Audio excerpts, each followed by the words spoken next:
Hello, everyone, and welcome to SmashBoxxTV's podcast 315. Terry Miller, the Disc Golf Guy, along with Johnny V. As always, in my basement, where I tend to live lately. Yeah, I feel like somehow I have leveled down. Well, you are probably physically lower than you were. You're probably on a first or second floor at the Dosses, and now you are in a basement. That too. My son has literally started calling me a basement troll. My 11-year-old son, he's like, "Dad, you're just become a basement troll," because this is where I am all weekend. Yeah, well, and then you get online and you troll some more. Well, I feel like I go from 7 world championship titles sitting next to me to. I don't have. You don't have any world titles of any kind, do you? I do not. Not even like dorky ones? I don't believe so. Well, that's no fun. Yeah. I mean, technically, you're a glow world champion. I know. A speed putting world champion. Okay. And if you guys don't think those matter, you're wrong. You're asking the wrong guy. I mean the world to me. Hey, well, everyone's got their thing. I am back here in studio after an incredible weekend, really. Very, very fun time out there in Bend. Coming home, not so much fun. I did just finally get home today. My entire flight was pushed. Instead of Monday morning, I got an alert as I got up and got ready to go to the airport on Monday. They said, "Oh, sorry. Your flight's been pushed back 24 hours due to all the smoke and everything else and the air quality that's out there in Bend as the smoke was pushing over from the west side of the state." And thankfully, I thought a little bit, and I decided after a lot of work to hunt down a rental car, and I drove 5 hours, another 300 miles to the east into Boise, Idaho. My first time, I think, ever in Idaho and Boise. And was able to get a different flight to get out this morning, which was a good thing because I received an alert this morning or last night late that said, "Oh, yeah, your flight that's been rescheduled for Tuesday morning has now been rescheduled for Thursday morning." So had you not driven the 6 hours to Boise, Idaho, you would have been there at least 2 more days. Yeah, trying to get out of Redmond. Yeah, so glad to be here, and I realize those are all minor problems, just like when I was posting yesterday about my drive. All minor problems. I hope everyone is safe and is staying out of harm's way and doing the best that they can. These fires are obviously just absolutely devastating as they're up and down through the coast out there. And I know specifically some people have been asking, like Milo McIver and, that course. And there's plenty of other courses I'm sure that are in danger throughout the entire state or along that area. Last I had heard, though, someone had said that Milo was not actually affected. And then I also think back to, I saw something on the news this morning. They were talking about the fires, and they were coming to us from Estacada. I'm like, the only reason I know where Estacada, Oregon is because I think that might even be technically like the address of where Milo is. So they got very close to Milo. Right. But last I had heard, and if somebody can tell us otherwise, please do. But keep your fingers crossed. That's just one of the many gems and beautiful areas and courses that we've become all too familiar with. And I've heard they're seeing some of the smoke way over on the East Coast that is happening from the fires on the West Coast due to probably jet streams and stuff like that, just pulling it all over. So it's everybody over there, just stay safe. And I know for those of you that I think one of our Smashies, Marcus Burks, he's out in that area, and I think they had to evacuate. So just, you know what? If you're listening to this, hopefully all is well with you, with everybody. Yes, please, everything you can do to stay as safe as possible. So we'll talk a little bit more later about the incredible time that I had over there, but I do need to thank Val and Nate, who were just the most gracious of hosts and allowing me to come visit them and hang out with them for the weekend. It was a goofy weekend in Bend because of this. I mean, we were done broadcasting at roughly 4 or 4:30 by the time we do a call, about 4:30 locally. And then you feel like, oh, you have the whole night and evening to do stuff, but we couldn't go anywhere. Whether we were in our house or in a hotel or whatever, you smelled the smoke, and they were advising absolutely everyone to not go anywhere. They were shutting down restaurants and businesses. Bevel actually had to close, which is not something that they've ever really had to do before. So we couldn't go enjoy any of the endless aspects that make up Bend and make it so fun and unique over there. So you did get to check out Bevel one night, right? I did. Actually, before the smoke rolled into town, I had arrived on Wednesday night. And I guess it was Thursday that we went over there, Thursday night, and they had a DJ for the first time since February, and the whole patio area was just rocking. Lots of people having a good time. They got a huge patio area with a couple of food carts, award-winning food carts that are just outside of the building. And just running into countless golfers while I was in there, too, some of which I knew, some of which I didn't, including a Wisconsin transplant who used to live here, Todd Ebbins, for instance. So it was really cool to just – it felt a little bit like Cheers. Like you walk in and it's like everybody knows everybody there, and it was a lot of fun. So thank you. Can you see my shirt? Oh, yeah, okay. We got it up there. My new Bevel Brewery shirt, thanks to Nate and Val. So awesome. We can go on that later, though. So tonight we're going to have our now 6-time MVP champion in Paige Pierce. She's going to be joining us literally in just a few moments here. We're going to check in with her.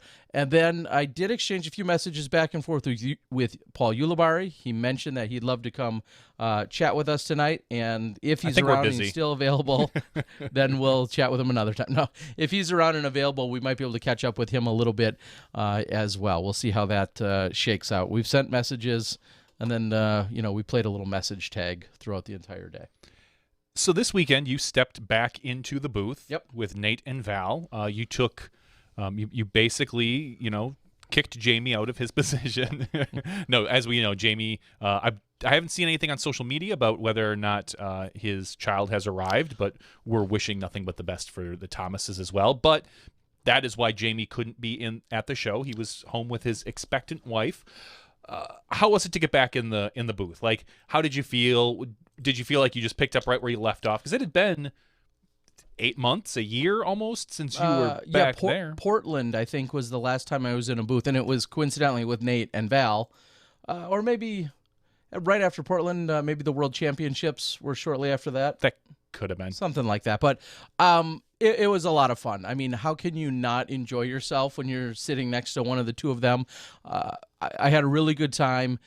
Yes, it feels a little bit different because our show has evolved so much and it's grown and it's expanded, and there's a lot more to it from what maybe I last was used to even last year. But it was a lot of fun. Obviously, there's a few things I may have tripped up on just because I'm not used to certain things that are either on screen and whether or not I for sure should have been talking when something was being played. Those types of things, those little cues, weren't necessarily all on the mark 100% of the time, but in terms of sitting down and just talking disc golf for 5 or 6 hours when it was all said and done, it was fun. It was a good time, and I can't think of two better people to come back and relive that with. So, yeah, it was a lot of fun. Good. All right. Well, I think if Paige is ready, Paige, we can, or maybe I'll message her, but she said she'd be ready to go. I said we should get her on right away. So if she's ready, she can call in if she's watching right now. Or you could message her. I guess either or. Well, we'll see. I just told her to do so. We're just as soon as she pops online or calls us. Yeah, I just chatted her. That's why. Oh, you did that. That's why it popped up there, Terry Miller. So we'll have her, like I said, in just a moment. She said she is ready and available to do so. So we'll talk to her a little bit about the spoiler, her victory. Oh. Yeah, she did win. She won. I just wanted to catch up with her, but well, I mean, we can do that as well. It was kind of a classic weekend, a throwback to Paige and Sarah competitions and a Paul Ricky battle that we got to see. It was really kind of just it felt like old times. It really felt like old times. Yes, it's a familiar situation, I think would be a good way to put it. So we see Paige is now almost ready. She's just probably setting her camera and such in just the right spot. One thing that I continue to go back to is thinking about how Sarah made it very clear that, she's been there for 13 years consecutively, and I think that speaks volume about how much she enjoys the place. I know Paige very much enjoys it. We'll talk to her about that. But people keep coming back there. The atmosphere, even in a COVID situation when things were not normal, I think being at Maple Hill just has a certain vibe and feeling to it. And I think a lot of our players were experiencing that. Now we're used to pie eating competitions, distance competitions, accuracy, table tennis, which sometimes turns into sting pong. We've seen all of those things. Unfortunately, some of that not available this year, but it's still a very special place to be for sure. We have Paige in the Disc Baron Digital Green Room, although I am looking and it appears like she is frozen. I'm not sure maybe if her, depending, she's probably using a phone or something along those lines. Maybe a little bit choppy? Might be a little choppy. Her internet might not be the greatest where she's at. All right. So we might, we'll see. We'll figure this out, but we've got her here. we kind of kind of see her. We see her in a very Frozen-like fashion. It's very... So hopefully her internet will cooperate with us.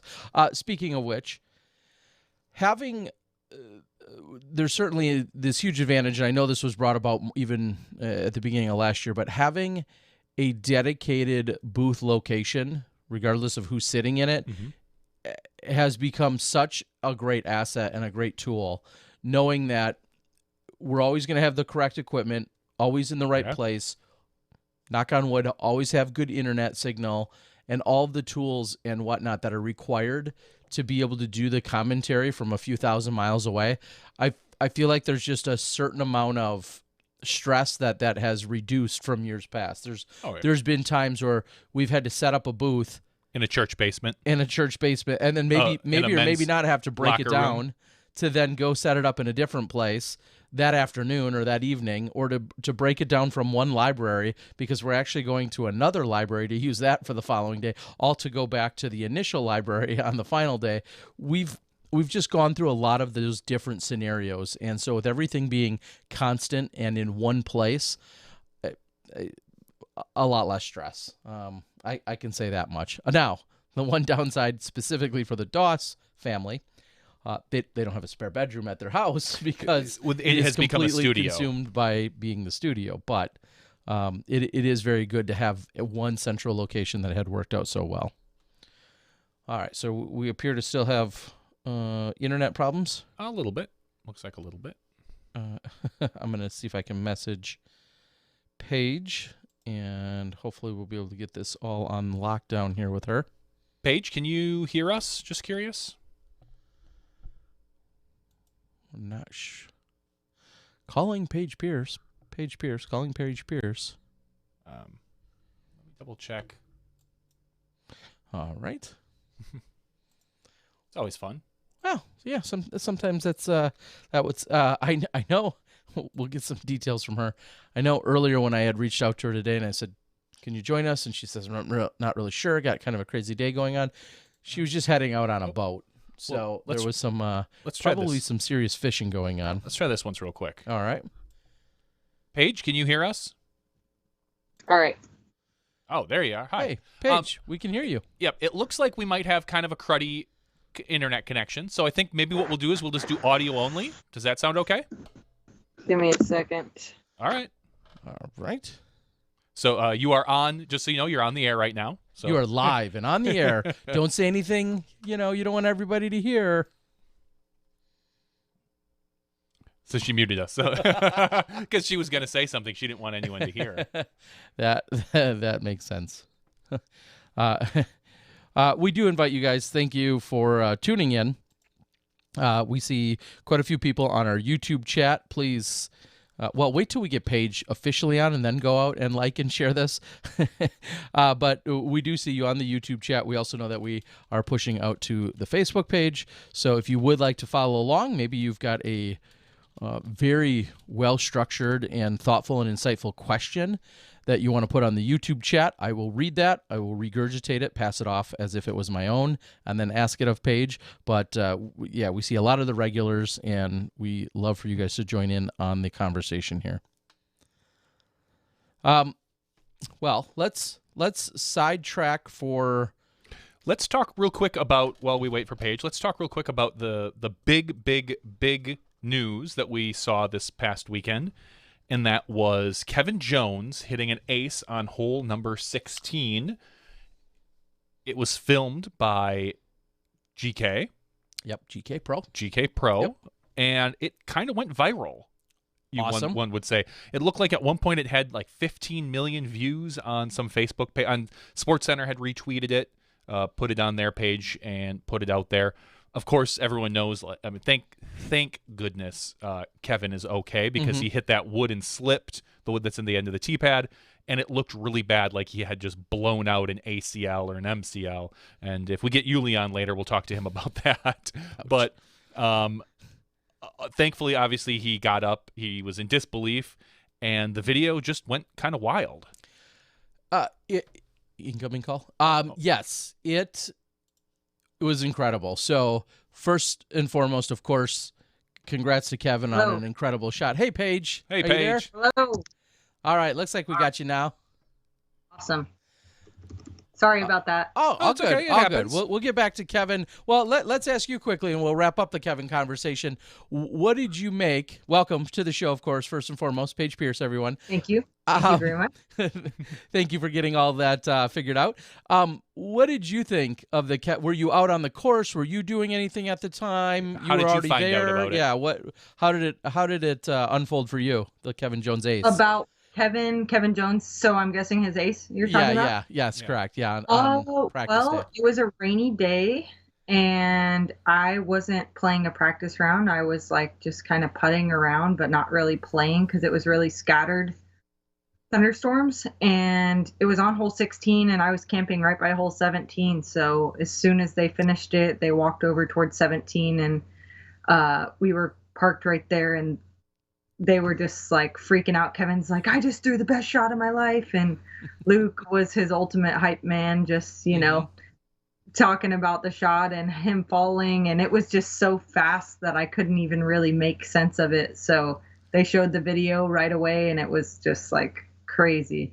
It was shot very well, not only by Kevin, but by the cameramen as well. Yes. And you got everything you needed. Funny enough, GK Pro, their catch cam is usually Gabe, but they switched, and that was the very first day that Bob was ever on the catch cam. Oh, so how dangerous. They were like panicking, like, did he get it? Did he get it? And he did. So pretty cool. That is incredible. Yeah, there's always that nervousness. I think back to just a few weeks ago when our good friend was a newbie on the cam, Steve Held, and Eagle threw in the Eagle on hole number 2 at Idlewild during that final round. And all I was thinking is like, did you get it? Like, did you? And he nailed it. He did a great job. But there's that ounce of nervousness, like when that incredible shot comes, like, did I hit record? Did I follow it? Like, no matter how good you are in recording, you're always slightly nervous for a moment in hopes that you got it. Well, it was obviously incredible. And I feel like that kind of just, what a way to kind of roll right into the weekend, right? I mean, that was all of the talk the day before the tournament, and the memes. Yes. Oh my gosh, I saw some funny memes of him like breakdancing. So good. Yes, as expected. And for once, the memes could all be like funny and lighthearted because he wasn't hurt. Exactly, they weren't in mean spirits, right? Yeah. So we roll into the weekend, and then talk about the weather. Obviously, we weren't there, but that was the practice day. Was there a threat of bad weather, or what were you guys thinking as the weekend was coming upon us? Yeah, when we rolled in, it was like we saw that it was going to rain on Thursday, so I played 4 practice rounds between Monday and Wednesday, and just so I could take Thursday off and not even have to deal with the rain, because for the weekend it actually looked like it was going to be pretty clear, so wasn't too worried about the weather except for that one practice day. Okay, so obviously you guys are playing in the afternoon. Do you ever now plan your practicing with the same timing that you're going to be playing during the week, or do you not worry about that? Like, do you go play a 7 a.m. round, or do you try and play a 3:30 round? Not really. I don't pay too much attention to that, just because weather always is changing. It's unpredictable. Just because you're practicing at 3 p.m. on Monday doesn't mean Thursday at 3 p.m. is going to be the same. So Yeah, I don't really pay too much attention to that. Just kind of like when I'm feeling motivated to go practice, and when, when my body feels good, when I'm warmed up and had some good food. And I like to try to play in the morning because I feel like there's less people on the course, and it's nice to not feel rushed in a practice round. I get really tense in practice rounds. If someone's right behind me, I feel rushed and it doesn't feel like good practice. So that's the main thing for me. Well, one thing that you guys had to practice were a little bit of a different course. Steve has officially kind of referred to this as the diamond layout. What did you like? What did you not like? Was there anything that was crazy to you? Anything in particular out there? Yes, only 5 of the holes were different. Hole 8, we just had a different tee pad, which that one I was a little unsure of why he did that. I didn't get a chance to chat with him about that, but it was already a really short hole. It was like 290 feet, and I know that our entire division can clear that. So yeah, I was just kind of confused on why making that one even shorter. It was already under 300 feet. And hole 10, we used to play that one a few years ago. We used to play from back there, but they changed it because the landing zone's just known for kind of being like treacherous. A good drive is still very terrible footing. So they changed that hole a few years ago, and now they brought it back. So I was confused by that one. So those 2 were confusing to me, but then again, I didn't get told the decision-making process. But hole 16, 17, and 18, I really liked those finishing holes. I thought that they were 3 great holes, and to finish out the round 2, I thought it was a really good change. And I think hole 18 is going to get better every year. I don't know if you could see on the coverage, but there's 3 new trees that were just planted. So in years to come, I think those trees are going to grow in and make that tunnel even tighter. So it's going to be really nice. Well, let me say, you scared the crap out of me on the final round on 18. Oh, me too. We're all sitting here, and it's me and Mo and Gary, and I see Terry and Val in the booth, and I'm sitting there. I'm like, okay, cool. And thinking ahead, I'm like, okay, the only way she messes it up is if she goes OB right. And then you pulled it just a little bit and tickled the trees, and came out, and all of us were like aghast, like, oh God, she got out. Thank goodness. What was that? Just a slight case of grip lock? Any nerves, or just? Oh, definitely nervous. Definitely nervous. My hand was so sweaty. Like I was telling Tina, I had 2 wheel sacks that I was switching back and forth between because like the sweat from my hand was making the whale sack wet. And geez. So I was super nervous. It was, every shot was so important. And I would just case of the nerves there. But luckily it went my way and I found myself in bounds. And I really like the last 2 holes because it does come down to that. 17, you're playing, you have to hit the gap between the 2 trees. So you need to pure that shot. Or I think we saw day 2, 3 of the 4 women in your field or in your card hit the tree on the right, I think it was. Or maybe that was day 1. No, and it was day 2. Was it day 2? But then the next day, all 4 of them, it was perfect. Like we were so happy. And then you walk up to 18 and you need to not only hit the alley, but then also get to the island if it's close. So I really like the fact that the course has come down to that there's that much challenge at the very end because you can never really let up. Yeah, definitely. Hole 17 last year and the year before was from just short of those trees, and it was just the most simple par 4 that there could be. There's nothing in the way. You just place it 200 feet ahead and place it 200 more feet. And so I thought this was really good, if not like for physical purposes, but also like mentally. Just focusing on a gap that small is very intimidating, especially with 2 holes to play in a big tournament. Yeah, and then like we said, you peered the gap. Sarah answered. She peered the gap as well there on 17. Things were incredibly close, obviously, at that point. But then you ultimately go into 18 with 3 strokes. Like, a lot of people would say that's the perfect amount. Obviously, you'd love more, but at least 3, because there could always be a birdie bogey situation or a layup that goes wrong or whatever the case might be. But 3 strokes, and you said you're still nervous? Yeah, I mean, well, yeah, I would say so because I know that she's going to play it for 3. So, that tee shot is a little tight. I mean, it's not too tight, but it's a win that was really important to me, and I, there's a lot on the line, and it's never over till it's over. So I wasn't just gonna walk through it all smiles and not give it the credit that it deserved. It's a very, very demanding finishing hole, and yeah, definitely still nervous. Well, it seems like, and you speak of smiling, there were a few times you were absolutely just laser focused out there where we didn't see you smiling. Normally you're pretty lighthearted on the course, but there was a couple of times where you could tell everything was 100% intense. How do you turn that off or on? I mean, because you win often, but sometimes we get different emotions. Yeah, I think it comes and goes. I wish I really knew how to channel it full focus. I wish I had that answer for you and could speak it.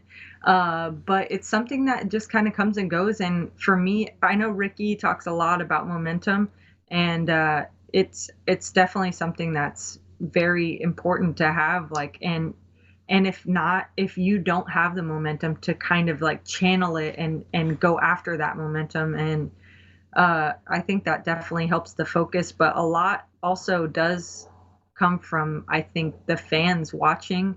We talked about it a little bit already this year. It's different having the fans watching via camera, but yeah, it's definitely motivating, like hearing people cheering and realizing that some of these shots that are 1 in a million are being seen, and they are, hopefully maybe even going on SportsCenter. So I think those kind of things definitely propel the better play from the top players.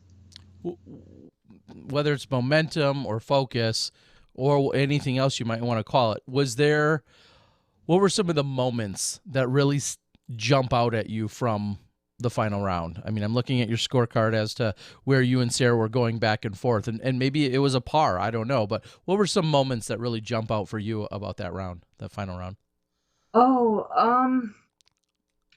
Well, I mean, to start off, I was up by 1, and grabbing another one right away on hole 1 was huge for me. Just knowing that she plays the front 9, statistically speaking, she plays the front 9 better than me. Mm-hmm. And so I was telling myself, I just need to get through the front 9, maybe even with her, or even if I was 1 or 2 back from her, I thought I was going to be in a good spot mentally. So to get one right off the bat and be 2 up going into hole 2 already, I felt pretty good about that. And then, yeah, I think another big swing for me was hole 6. Mm-hmm. I cured my fears right through the gap and got a putt for 2, picked up 1 there. And, yeah, I needed it because I gave 1 back on hole 8 and almost was 2 strokes back. She was about an inch low for making her birdie putt. So, yeah, I knew that after that one, even though I did give 1 up, that was kind of through the stretch that I was like worried about. So yeah, I guess the next biggest one was probably hole 14. That was a real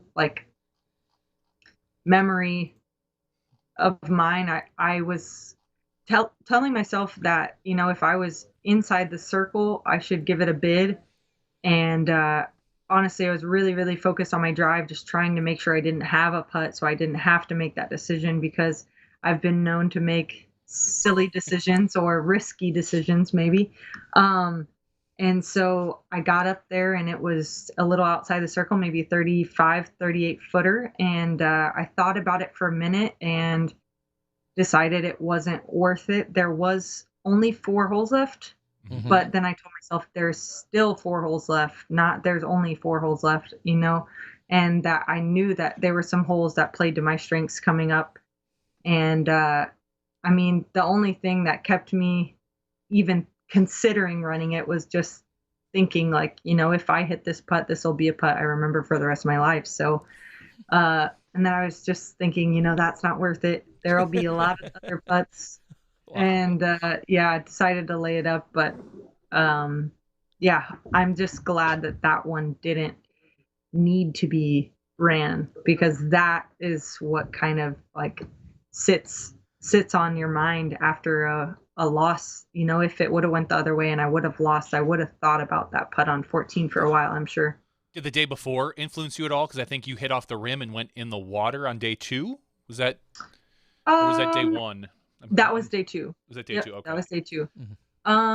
Not really. No, that one was from closer, but there was some distractions going on. So that one, I just kind of wrote that one off. That was the only putt I missed on that round. So I felt good. I wasn't really thinking like that. I was just thinking, you know, I was putting first. So if I miss and I'm taking a 4, it gives her some momentum. She makes it, and it's a 2-stroke swing potentially. So I wanted to limit it to 1 stroke, and you know, with her missing the putt, it actually didn't even cost me anything. Well, and that was going to be my next question, which is, at least in the booth, I think I said there's a little bit of chess match going on here. I mean, you making the very smart play to just put it under the basket to lay it up, and then saying, okay, Sarah, if you want the birdie, you want the stroke, here it is, you can get one. But then she missed as well. And what was going through your mind? I would assume you were surprised by that, because she's been putting pretty well lately. Yeah, I was surprised, especially to see that she missed it low. Just kind of told me that she's scared and I'm in the driver's seat, basically. I gave her the opportunity and she missed it low and didn't give it a chance. So I knew the ball was in my court at that moment, and I had the tee pad actually still. So I was stoked going into hole 15, and you know, I knew that if I got a good drive off, then it would be a different story. So 15, I'm trying to recall exactly how 15, she hit relatively early and was down into the left, I think, on 15. Does that sound correct? And we said it throughout the weekend. That seems like the worst possible place to be, is down left. Is that a fair assessment on that hole? Yes, she did make it a decent way up, though, before she went left. If you're really early left, it's terrible, but she was maybe a third of the way down the fairway on the left, so she did have a little bit of an opening. She just kind of pulled it a little bit too right, and it didn't hyzer back in. It just kind of went forward, so she didn't leave herself. I mean, she left herself an 80-footer, but you know, that's kind of like 1 out of 10 type of putt, and she did not convert on that one. So, you know, after she throws her upshot, I was a little bit farther or closer to the pin, so I could see what she did before I threw mine, and I knew that she was outside circle too. So if I just got it inside the circle, I could potentially pick one up, and I was very stoked with that shot there, to be under the basket, not even having to putt. So, and then what I think you might call the shot of the tournament, at least clearly in round 3 for momentum, and the beginning of the end for her. 20 feet. Stepping up hole 16. One, is that really 465? I didn't use my rangefinder, but that's what the T sign says. Yeah, which is incredible. And then 2, whether it's 465 or 435 or 485, you threw your buzz to 22 feet? Yeah. Walk us through that shot. Yeah. Why the buzz, and how are you throwing it that far? Yeah, I mean, it's the buzz is just such an incredible mid-range. It has so much glide, and it holds a lot of power, and honestly, for me, I'm just trying to make sure I get a good angle on it. And since it's downhill, it is going to glide down that hill if I get the nose angle right. If you do get the nose angle a little bit hyzer or a little bit nose up, it's going to fall down and not get there. But for me, I knew that if I just committed to the angle, I could get myself inside the circle. I got the birdie the other 2 days as well, so I did feel confident off that tee. And like I said, with having the box, I knew, and picking up that stroke on the hole before, I knew that this one was really important and I needed to focus in. So I felt really good, especially getting that one all 3 rounds with my buzz. It felt great. And as soon as I let it go, I knew it was perfect and the best of the 3 that I had thrown. So I was really excited once that one came out of my hand. Well, I'm thinking about hole number 16. You just said you got a 3 rounds. I'm guessing, if I did the real quick math, I'm guessing there was about 8 birdies on it the entire weekend, and you had 3 of them. You and Kat were the only 2 to get them 3rd round. You and Haley were the only ones 2nd round, and then you and Katrina were the only ones. So there was 6 total birdies, and you had 3 of them. That's pretty incredible. Yeah, especially that late in the round. It was definitely one that I am so excited about. And I did actually before the tournament, while Kevin and all of them were shooting with GK Pro, I did a video with Gatekeeper Media, a mic'd up practice round. And I had a lot of fun with that. That was my first time being mic'd up and doing one of those practice round videos. And I had a lot of fun with it. Actually, it was pretty serious video. It wasn't really like fun, but it just was like, it was like therapy to me, and it, to have so many thoughts and to vocalize them out loud, it kind of helped my decision-making process in the moments. And I even talked about it on that practice round, like on hole 16, I don't know what I'm going to do yet. Maybe throw the buzz, maybe throw the Undertaker. You know, I was second guessing myself because it's 465. I'm like, do I need to club up? But the buzz was working out for me in practice. And yeah, I'm so glad that is what I ended up going with, because I think that shot pretty much won me the tournament. I mean, there's a lot of shots I feel that won you the tournament, but the one, the hole particularly that just amazed me, and I think amazed a lot of the viewers, was hole 13 for you this particular weekend. During your mic'd up round, I watched that where you were, I know you played a couple shots on that hole, but you birdied it on the mic'd up day. By hitting like a 40 or 50 foot putt, or maybe longer, and then you do that one was outside circle too. So sorry, some will say 70 or 80, and then you drained you drained it on day 1. You birdied it. Everyone thought, oh wow, nice putt. Day 2, you walk up, and I think you were a little further left this time and further away on day 2 than you were day 1, and you can it again. Like, what is it about that particular shot? Do you feel safe running at it? Because it doesn't look like a safe run. Like, you shouldn't feel safe. It looks like that's one you should be laying up in front of it. But knowing the Paige that we all know, laying up isn't always in your game plan. Yeah, I feel like I'm kind of a better circle 2 putter than a circle 1 putter. But, you know, after the mic'd up round, that one was the longest of the 3. Actually, that one was like 70, maybe 80 feet. And, you know, after hitting that and just feeling how confident it made me, and then practicing, I don't know. So you watched that video, Johnny? I watched 13. I think I watched a few holes around it because I kind of wanted to get a general idea. Yeah. So I afterwards putted for like 5 or 10 minutes around the green, trying to familiarize myself with it just in case something like that happens. And so I felt comfortable on the green from down low, from up high, from on the backside. And I just told myself, you know, there's not many places on the green that are unmakeable. But also for me, I have like this thought process when I'm running those longer putts. As long as I hit the chains, the worst thing that can happen is maybe be 15 feet away. You know, as long as I hit the chains. But if I completely airball, of course, I'm going to have about a 50-footer something coming back. But yeah, so after that mic'd up round, I just told myself in round 1 when I landed there, I was like, wow, this is easier than the mic'd up one. And I made that one. And then day 2, same thing. I was like, well, I've already done it twice. This is easy. So I think, yeah, confidence and momentum definitely goes a long way, especially in you know, shots that are very similar. You can kind of channel the past and bring it into the present. And then the only other hole I want to talk about actually is 18 on the final day. After, you know, getting through the gap, you laid up twice. How, A, did you know that you were going to do that going into the hole? And B, I think we saw you on your phone. How many times did you recount the scores to make sure you had the right number? My phone wasn't loading, so I was like frantically trying to reload. I was not 100% wasn't 100% sure on the scores.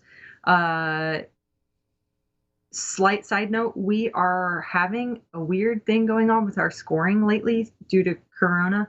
We aren't keeping score on a paper card. The UDisc live person, who is a volunteer and sometimes someone that's never even done it before, is keeping score. So I just like didn't want the entire tournament to like weigh on this volunteer. And so I was like really trying to make sure the scores were actually right that I was looking at. But then I just kind of did some math because I knew that we were tied up on 14. So I just did some math and I knew that I was indeed up by 3. And to go back to your question, no, I did not intend on laying up twice. I was just trying to lay up once to the corner, but my first layup was too low and went into the ground. So I was fortunate enough to have 3 strokes, so I didn't have to go for that next one from there. Because like I said, my hand was very sweaty and I was very nervous. And yeah, that was still a difficult shot from where I landed on that first layup. Well, and it's one thing to have you lay up once. That's not usually something you're used to doing. You did it on hole 14, like we just said, and then to see you do it multiple times on a single hole, I thought the whole world was going to melt. Everyone was like, "What's going on? What's Paige?" Trust me, we were all rooting for the Macbeth finish on that approach that you just throw it in from over on the other side, but you didn't need to do that, thankfully. No, yeah, that's crazy. I just saw that today that he finished the tournament with like an 80-footer. That's amazing. Yeah, no big deal. It's whatever, you know.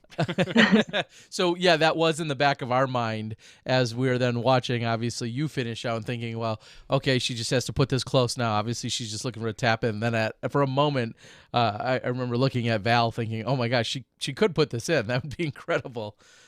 After your second layup shot, but.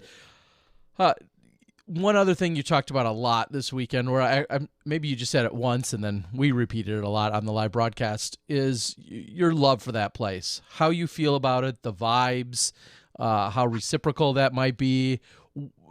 Let's start with the first question, which is what about the place? What is it about Maple Hill that gives you so much appreciation and love for it?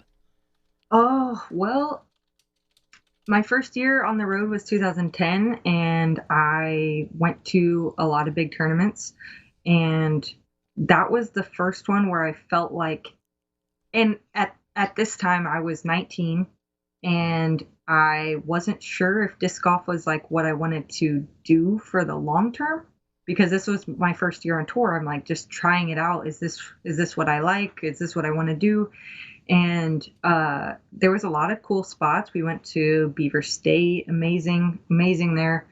But it wasn't until Maple Hill where I was like, this isn't just like incredible disc golf. This place is a lot of fun, and it's like absolutely gorgeous. You know, we're doing ping pong battles, and they're doing distance contests and pie eating, and there's people in the bleachers, and you know, it's just, I mean, everything about the place is so amazing. And also, like, who doesn't want to throw over a Christmas tree farm or like ponds with lily pads? And it's just so beautiful. And Steve's family just plants all these flowers all over the place too. It's just gorgeous. It feels like a little fairyland. And you know, there's a game room and everyone's always on site, so you're just like hanging. You know, it's not like the typical tournament where you just see each other for the tournament round and then everybody goes home. Like, everybody's there. And yeah, I love the disc golf as well. It just like, I never play so much as I do when I get to Maple Hill. It's like sometimes when I get to a course, maybe like the Memorial or Jonesboro or something, like I'm like, oh, gotta go practice. But at Maple Hill, I'm like setting my alarm and I'm ready. I'm up with the sun and ready to go throw. So it's just a different feel that place gives me. So I have to then ask, what is your favorite and least favorite hole out there from this year? My favorite hole is hole 15. I really, really enjoy that hole, but I also have to give a shout out to hole 13 because that's just such a fun shot down into the gap with the turnover. But I like hole 15. I think it's a really cool par 3 that's like, it's just dead straight. Anyone can reach it, but it's really tight tunnel. And if you hit early, you're in bogey land. So I think that's a really fun hole. I like the 15 a lot. That's just interesting because Me personally, I'm not there obviously competing, but when I think about the course, that's one of the last holes that I really. Well, because of the aesthetics of it's so not many. as iconic as some of the other holes. Like everyone thinks of hole 8, hole 1, hole 14, hole 18, 16, hole 18. Like those are the holes that everyone thinks Maple Hill. Wow, this is cool. People don't think of 13 or 4 or I'm sorry, 13 or 12 hardly or 15. Yeah, but also think about it like this: after you play hole 14. I mean, the viewers may not know this yet, but like after 14, the walk to 15 is like, it's not long, but it's a good little walk through the woods. Feet. And 14's pretty open, and 15, it's just like this tunnel that's just packed right into the woods. And it's like usually hole 14 gives you some sort of trouble. So you're like thinking about what just happened, and then you have to tell yourself, okay, don't worry about that, you still got 4 holes left. And I just like the transition of like, okay, now we're on the game home stretch, time to kick it up.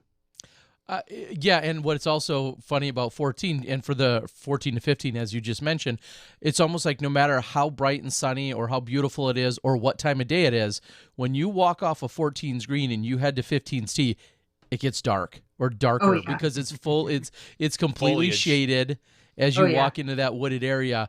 And I feel like I've gone through there on every different time of day, and I'm like, what happened? Somebody just turned out the lights. We were just on beautiful green of 14. And so I love your explanation. That makes perfect sense as you transition over. Yeah, it's about 200 feet probably to get from 14 to 15. So with all that extra thinking you can do, whether you're jacked up or you're like, okay, it's time to get a move on it. So least favorite hole, and this isn't to pick on Steve or design, but least favorite hole out there. I think hole 10, at least in this year's layout. I think that it's just a perfect drive and a mediocre drive have about the same outcome. So I think that hole 10. And then it's again, I was gonna say I don't love hole 10 in the position for you guys. And that because even when you get up there, there's a 50-50 chance you're just on some rocky slope that you can't get you can't get any power behind, and whether that's planned that way as a obstacle or it's just I don't feel like it's kind of like, oh great, well now everyone's going to be like 30 to 40 feet short or maybe 50 feet short, and they're going to have a 50-foot uphill putt, and it just feels like everybody's taking a 4 or maybe a 5 on that hole. Yeah, it's more like a 90% chance you're going to have a rocky uphill run up, right, Paige? I mean, there's no perfect place to go set your disc. No, there really isn't. And he said that that's going to be changed next year, so that's good. He hears it. He knows. He's very. I mean, him of all TDs. I know that there's a lot of criticisms of Steve for a lot of things, but he is very receptive to the players and the changes and the course. And as always, I'm excited to see what he has in store for that particular hole. I have to ask you a question. What are you going to do with all your Bushnell rangefinders and binoculars that you keep winning? For the big drive? I don't even know if you're aware of it, but Bushnell is like a sponsor now for the Disc Golf Pro Tour and the DGN. And I think every final day for the last 2 or 3 events, the big drive, whoever gets the big drive, gets a set of binoculars or the 850. So you'll probably be getting like this box at the end of the year about 50 binoculars, because I think you've won 2 or 3 of them that we've had. So I had no idea. Yeah. She's like, well, I don't have to Christmas shop now. I know what I'm handing out to everybody. Yeah, perfect. That's awesome. Yeah, well, make sure you talk to Jeff Spring to get those or Mo to get those, because you seem to be racking those up pretty easily lately. Hole 11 specifically. I don't know if you know that, but hole 11 this weekend for you was in fact the Bushnell Big Drive competition, so to speak, or the one that was denoted as such. So your longest drive there on 11 on Sunday is what locked you into another pair. Nice. So, sweet. All right. So you're winning and you don't even know it. Bonuses. Let's talk about those real quick. There's a lot of course, continued discussion. People, as they become more and more popular and being used, and we keep shouting them out and thanking them, and people are seeing them, it feels like there's a growing trend of people that keep saying, "Oh, I don't think they should be used. They suck. I don't think rangefinders should be used." You throw farther than every other woman in the sport right now. Do you have a take on where they should be used or not, and how they're integrated into play these days? What's your take on that? Yeah, I mean, I think they're definitely useful, and I think why wouldn't we be allowed to use them? I mean, we're allowed to use headphones, so why not use something that's actually beneficial towards throwing? And I think that, you want to see, from a viewer's perspective too, I think that you want to see the best golf possible. And I think that this Bushnell rangefinder, or whatever rangefinder it is, helps for sure. Just take some of the questioning out. I think it definitely helps me in par 4 situations where I am in the middle of the fairway and I need to see how much is left, or, I need to see how much distance I need to clear over the water or stuff like that. It definitely is very helpful, and I use it quite often, maybe once or twice every tournament round. Well, some people, the argument against them would be it's taking away a skill that you should be developing. You should be out there and know how far it is to the green, or know how far it is to clear the water, and that should be part of your practice or your preparation for the tournament. And so that's kind of the argument against what you just said. Yeah, I would say that is a good argument, but with a 4-day turnaround time, we don't really have time to practice and check. Like in ball golf, they're there probably weeks early and they're checking the exact slope of the green and how fast you have to hit it and all that, and we don't have that. We turn around and play an event 5 days later, and so I think that it's a useful tool, and as long as we can use it, I'm definitely going to. Well, and to be fair, to use the golf analogy also, when they are out on a course practicing, they're probably then turning to their caddy, who's meticulously writing down, okay, yeah, this spot, and so it's kind of like they're logging it in a sense as well. And some could say, obviously we can have caddies here, but we usually don't, that can do that to help out. So I can see that both ways from that argument as well. I mean, the caddy writes down, okay, it's this far to this tree, this far to that tree. A lot of that work is put on the caddies, who are then paid. And let's put it this way, we're a long way away from all that. Hopefully not, but correct. What is most useful? Because this year, in terms of caddies, this year we've had limitations, everything for COVID. Sometimes spectators haven't been allowed. Sometimes not even caddies are allowed. What do you find is either maybe challenging not having any caddies this year, or what do you look for in a caddy when you do have one? Yeah, I think it's definitely a little bit more challenging. Like I said, the rangefinder, I like it because it just confirms your decision and confirms like your knowledge.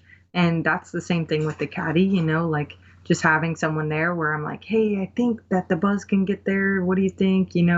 Oh, I don't think this, just someone to bounce your thoughts back and forth off of. And like I said, for that mic'd up practice round, sometimes just vocalizing your thoughts out loud definitely helps. So, I mean, we haven't had caddies or any spectators, so I've kind of just been talking a little bit out loud to myself, and yeah, or at least in practice. So I have those thoughts out loud, and now I can just kind of remember them. I've never, in all these years, I've never really seen you pull out a notebook or really log anything into your phone.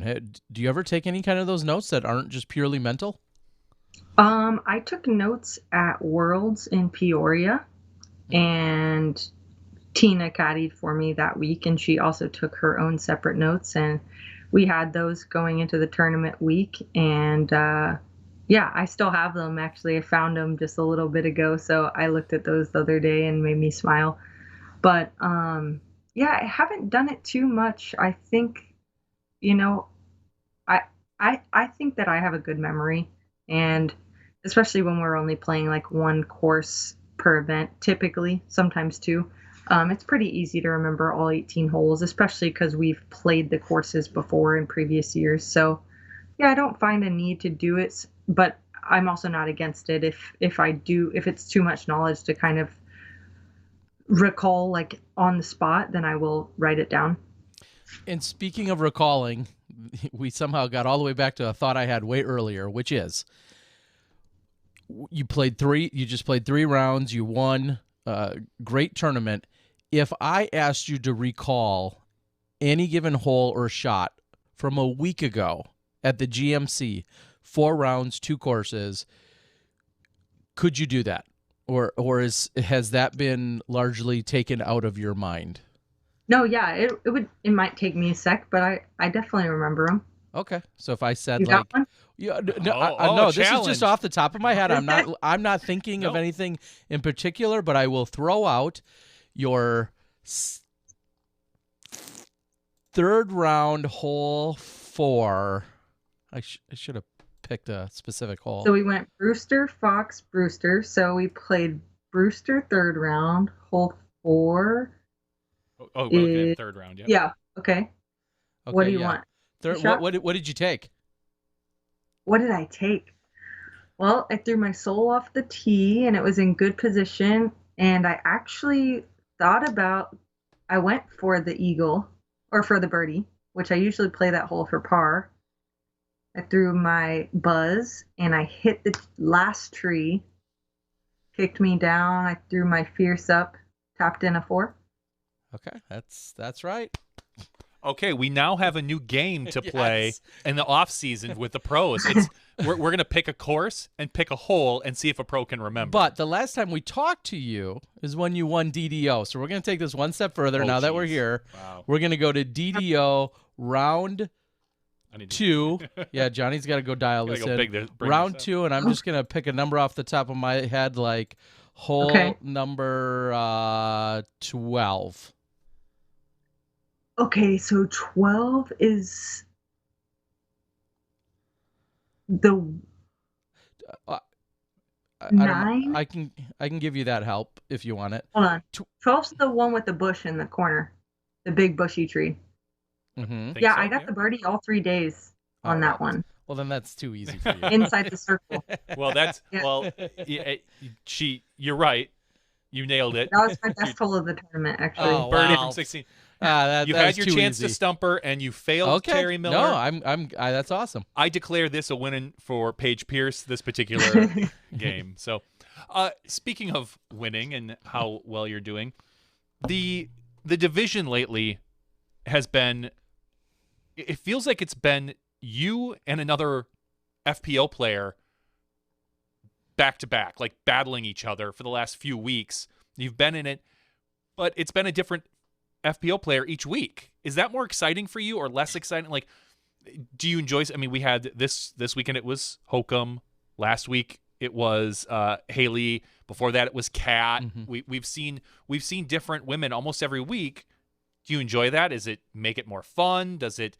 I know you guys tend to see the same players over and over and over, but to actually battle with somebody. Yeah, no, I think it's a lot more fun when you are like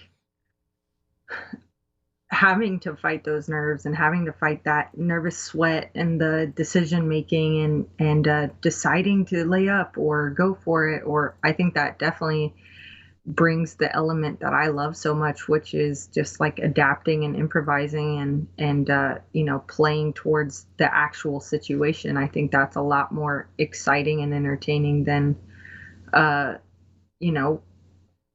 say the Preserve, for instance, where I won by double digits. All right. Roughly. Yeah, roughly. Something like that. No, so you enjoy being challenged and battling it out week in and week out, I was going to say.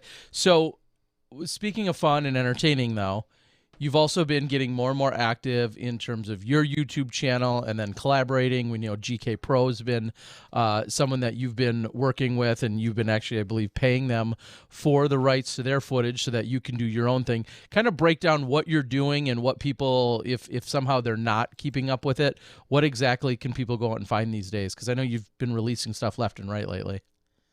Yeah, mostly I've been calling it Inside Look, basically, for my tournament rounds. Instead of watching, a 35-minute front nine where you see every shot that we all threw.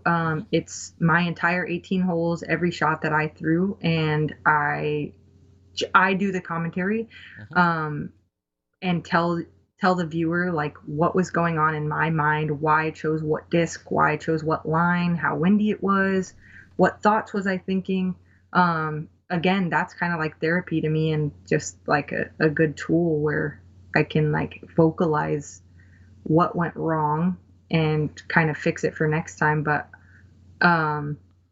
yeah, I think it's different because I do commentary at some tournaments, but in those moments you kind of have to tell the entire situation of what's happening, and I don't feel comfortable talking about what I was thinking and my shot and all this. But so this is strictly just my thoughts. So if somebody does want to learn something from how I prepare and how I think in tournament time, then this should be a helpful tool, and it definitely helps me as well.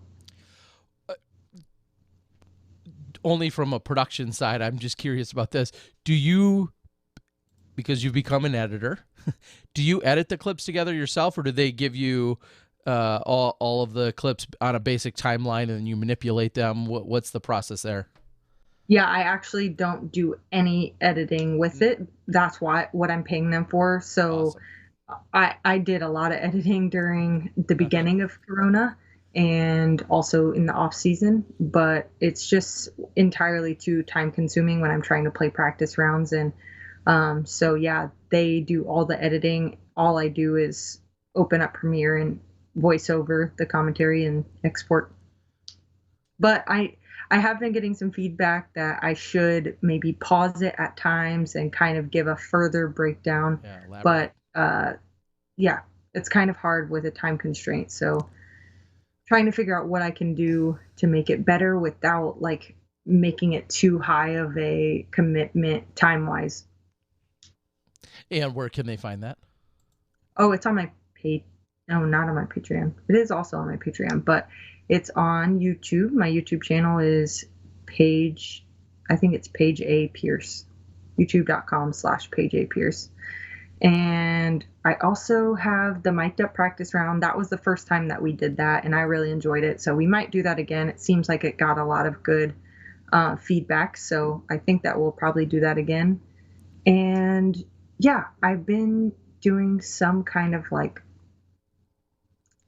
vlogs, I guess. Not really, but I did a couple. So those are also on there. And I'm probably going to do more in the off season. But like I said, it's just a little time consuming and just like kind of a lot to pay attention to when, oh, I need to film this. Oh, I need to film this. So mostly just like my video stuff is kind of like on my stories on Instagram.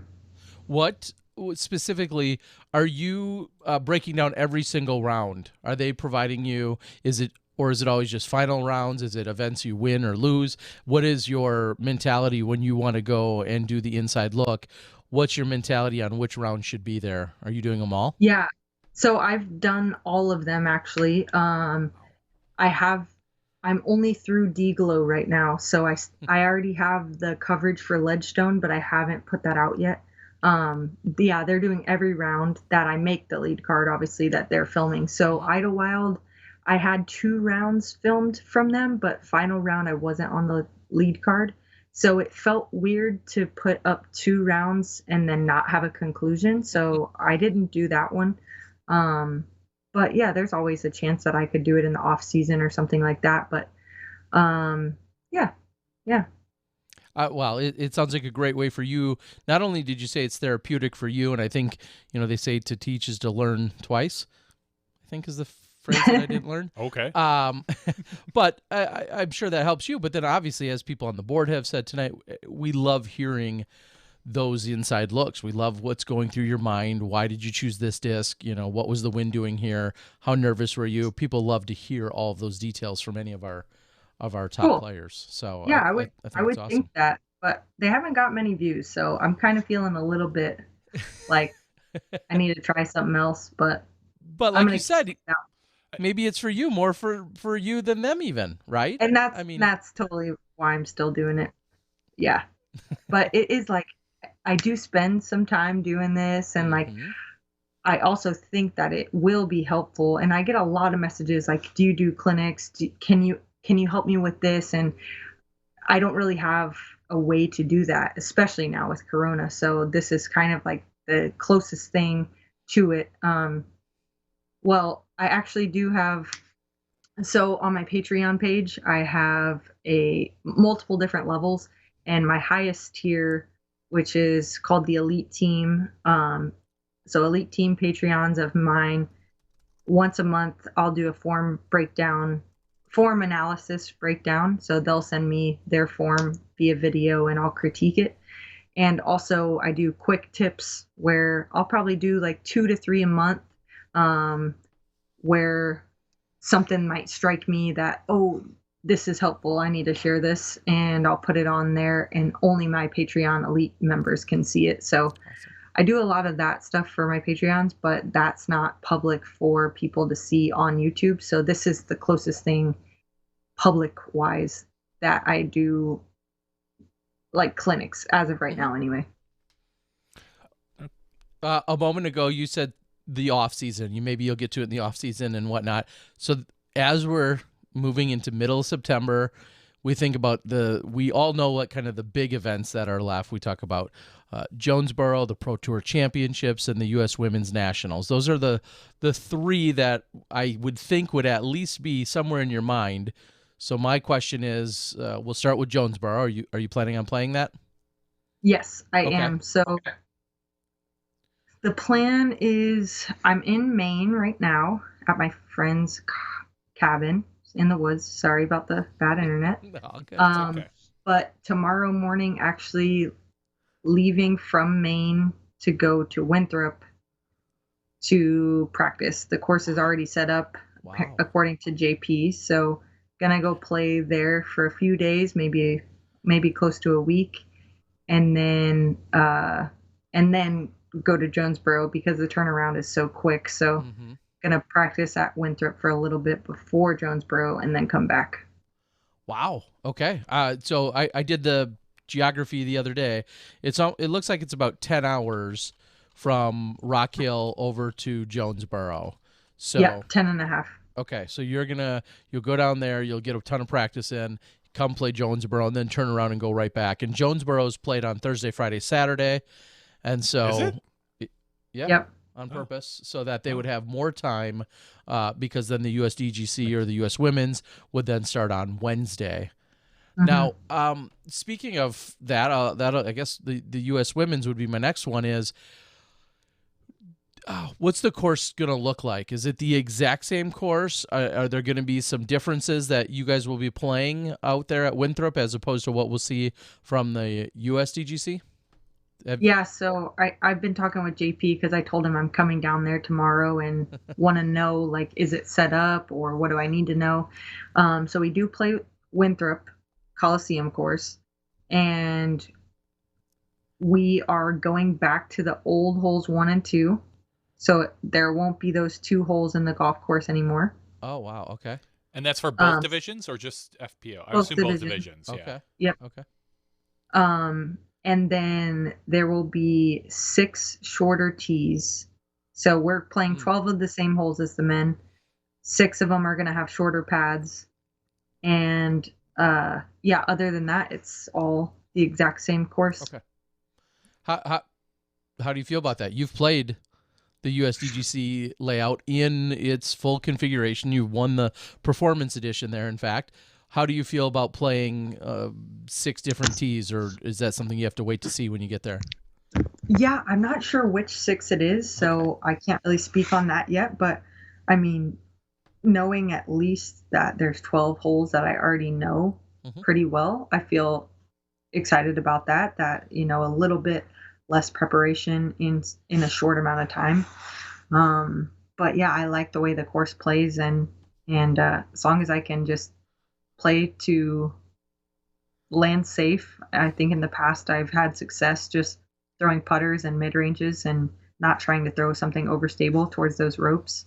It's worked out for me in the past, so hopefully that will be a good key to winning the one and only major of the year.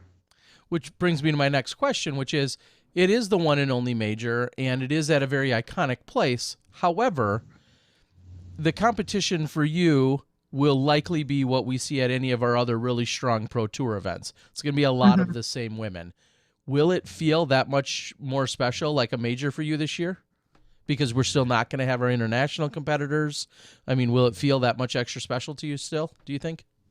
Yeah, I think that it's definitely going to be lacking that a lot, I think that Hannah, Evelina, Kristen, any one of those three girls could win. And there's been a lot of women actually have been watching the like Finnish tournaments, and they just had one in Estonia, and just seeing how many open women there are and the round ratings they're shooting, like 950s to 990s, and it's unfortunate, but I'm happy that we're still having a major. And, obviously it couldn't be the World Championship without the international players, but I'm glad that we're having the U.S. Championship still. And that Innova and the PDJ are kind of breaking ground on this new major in a time that we really needed it. So it is unfortunate, but I'm just looking at the positives here and trying to be excited about the opportunity to be a major champion. So those three events, I feel like, are what is on most of our players, either on their minds or on their schedules or in their minds. Anything wild or crazy outside of that? I'm sure you'll probably play something else. Maybe not. Or I don't think I'm going to play any other tournaments actually through the year. I think just take time and rest and work on my sidearm and some other things that could use some work before the next year, because I'm sure it's going to be just as crazy as they all are as far as tight schedules and lots of traveling. And so just try to get my body more prepared. I'm getting a little bit older. So yeah. And is there going to be a big purchase coming up? That's exactly was my next question. The last time we talked to you, you were looking at maybe touring some houses, looking possible. Like, where do you stand on that? Where will the practice be this off season? I'm not sure yet, actually. Not sure. Didn't move forward on the house yet. Still trying to figure out where I want to be. Still trying to figure out exactly like what's calling my name.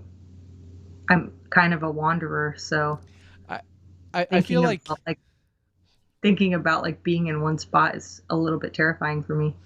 I was just going to say that. I feel like it's going to be hard to pin you down. You talk about nature and mountains and water all calling your name, and there's a lot of different places around the country that can provide a lot of adventure, but then keeping in mind the seriousness of your tour life and where you can practice and what your off seasons look like, there's a lot of things to factor in there for you. Yeah, definitely. But I also got to remember, like, just because I get a house somewhere doesn't mean I'm stuck there. So I think I just need to make it happen. And, if it turns out I don't like it, then I can make another decision. So it doesn't have to be the perfect choice. Nothing's going to be perfect. So just got to get somewhere that I feel comfortable and can practice.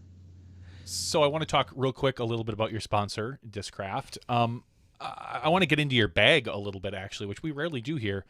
Yeah. What you are now, technically 8 months into your sponsorship with Discraft.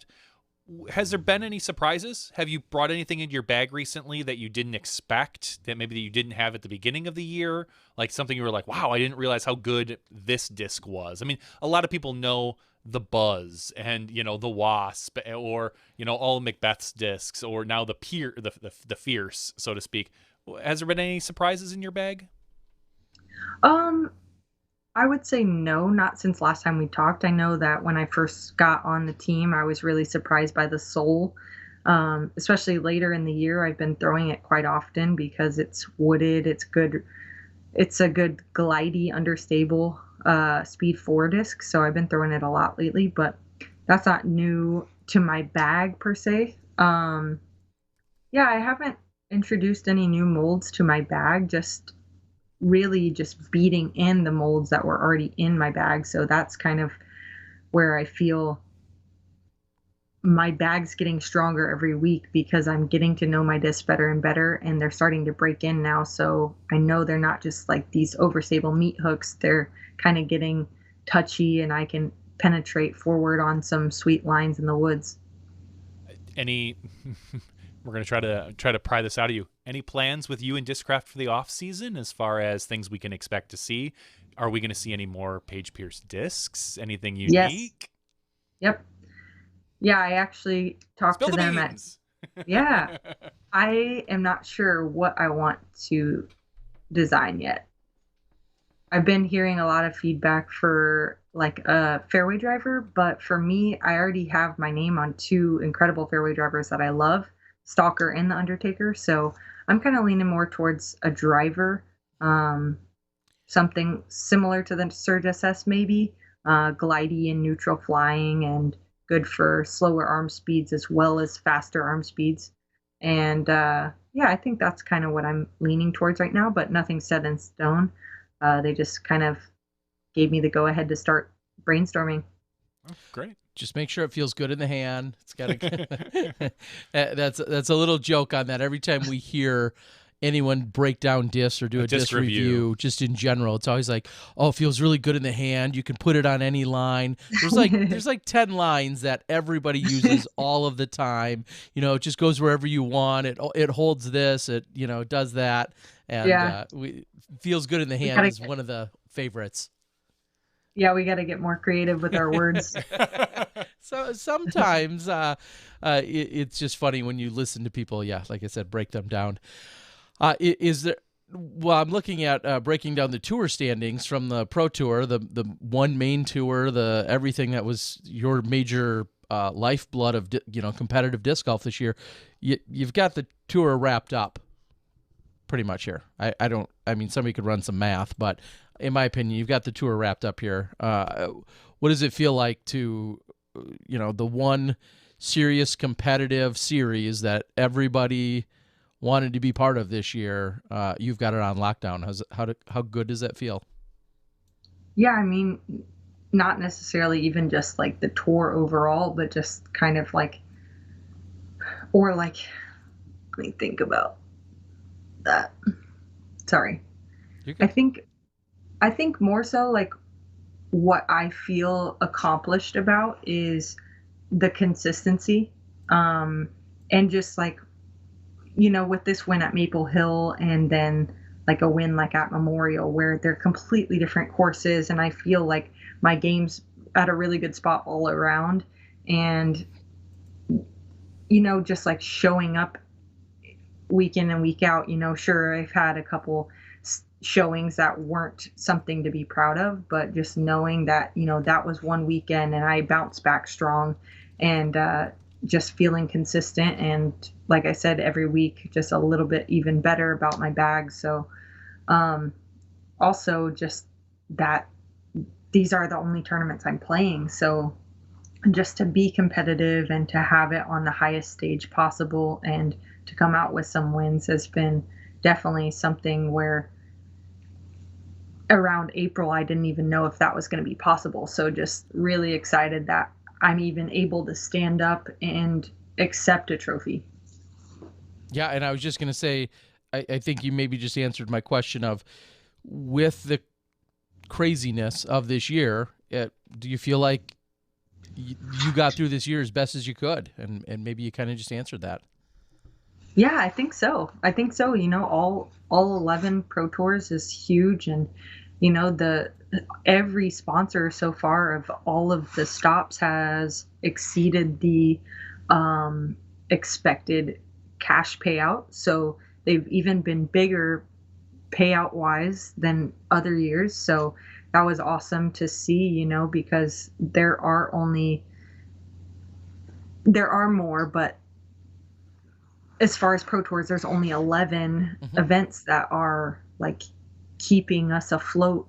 And a lot of players really, really rely on the tournament finishes to get them through to the next event. And so I think that, this is absolutely the best case scenario, especially as far as the Disc Golf Pro Tour goes. Yeah, it's been incredible, and I think the way that these events have continued to step up, the Pro Tour in general, to still make things happen, to put, to have this stage, along with working with all the events and the Pro Tour partners, we're all quite blessed. And I know some people are, complain that they don't get to see as much golf or play as much golf as we have in years past, but all things considered, I think this year has gone about as good as it could have so far. Please knock on some wood. Is there anything else that you need to share with us before we start to wrap up and let you go? Is there any other new initiatives or surprises or things that our viewers should know that we might think is crazy that you haven't shared with the rest of the world? You've always got something. This kind of goes on what we were just talking about, so not quite answering this question yet, but I was just going to say, have you guys noticed that we haven't played in the rain yet this year? Oh, now everyone's going to yell at you and for the jinx.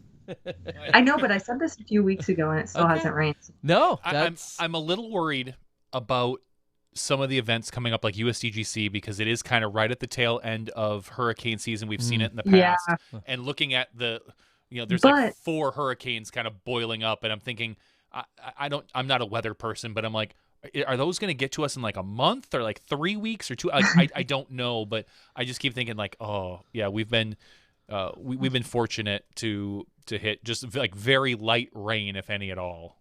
Yeah, but honestly, like even if it rains for the last 3 tournaments every day, like we only played 3 tournaments in the rain the whole year. Yeah, so crazy. Oh, okay, that is pretty great. Yep, I like the optimism there. The cameramen appreciate it. Yeah, I'm sure. Equipment, you guys, all around. I think everyone, and I've thought about that too. With some of the new measures that have been in place for, for the cards and the tee times. Some events in some places, there's not a lot of buffer for inclement weather. So, kind of just keeping our fingers crossed that we don't, have any of those types of situations that can derail things pretty quickly. So you said you're in Maine, you're heading south starting tomorrow. You've been traveling. You have your van, and then you often travel with Nate Perkins. Is that right? I don't have my van. You don't? Correct. Okay. No, Alyssa has it. She is in Colorado. Yeah, she's out. And she might be watching, so hello, Alyssa. Hope the van's running well.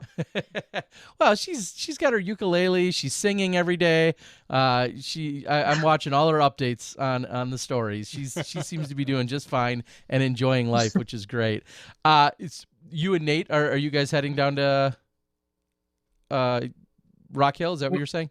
Yes. Okay. Yep, and he's currently still not qualified for USDGC, so he is probably going to play Music City Open next, which is not this coming weekend, the following weekend. Okay, yeah. So maybe a trip to Nashville to cheer him on, but maybe I might fly to go see Tina's new house in Florida. Okay, there you go.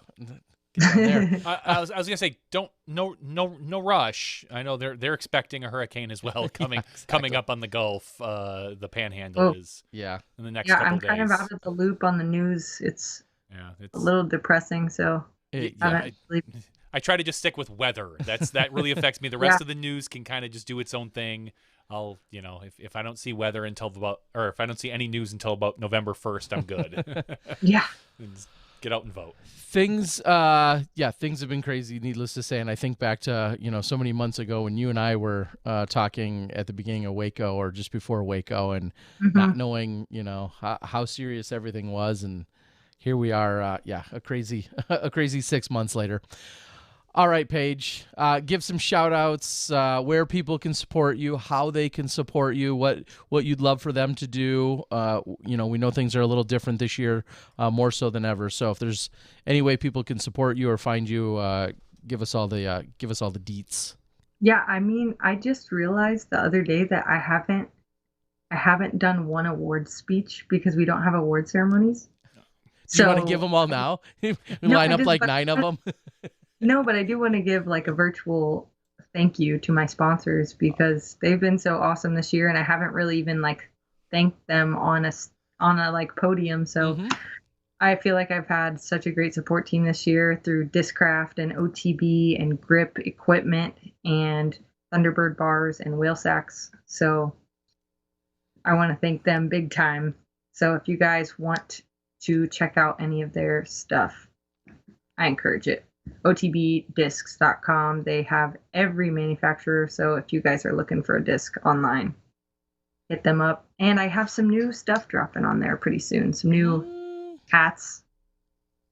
Got some new styles coming in. Some dad hats maybe, and some other types as well. So check that out. And yeah, mostly where you can stay updated with me is on my Instagram, which is Pierce29190. That's probably my most common platform besides Patreon. And sometimes I get on Facebook, which is the same handle, Pierce29190.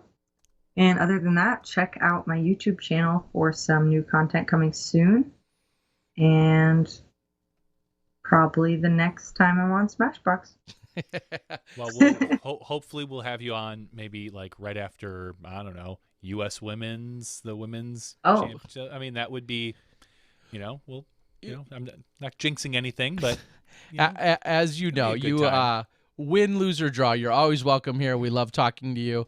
And sometimes you already have admitted and know this. Sometimes we have to skip you because you win every darn weekend, and we can't have you on every weekend. And you're always gracious about that. I think back to a few weeks ago when I talked to you after a win, and you said, no, it'd be great if you catch up with Ellen. That was after she took second to you at the D-Glow, and we had Ellen on after that great performance, and you were gracious and thought that was a good idea as well. So we love having you. Everyone loves hearing and seeing you. Thanks for joining us, Paige. Thanks for always being flexible and sharing your time with us here at SmashBoxxTV. We appreciate it. And, thank you so much. Travel safely, and I look forward to seeing you sometime in the next couple weeks. Oh, I just remembered one more thing. Yep. Let's hear it. I got some, I don't know what day yet, but this week I got some new stuff dropping on my website, pagepierce.com. I got some fierces going on there that don't have the stock stamp. So we haven't done custom fierces yet. So this is the first time that they'll be available without the stock stamp. So I'm pretty excited about that. Any specific plastic, or is it It's the fierce plastic, which plastic? Doesn't have any still. Okay. But yeah, we're only releasing 500 of them, I believe, with the stamp that we're doing, which is like my PP stamp in the corner.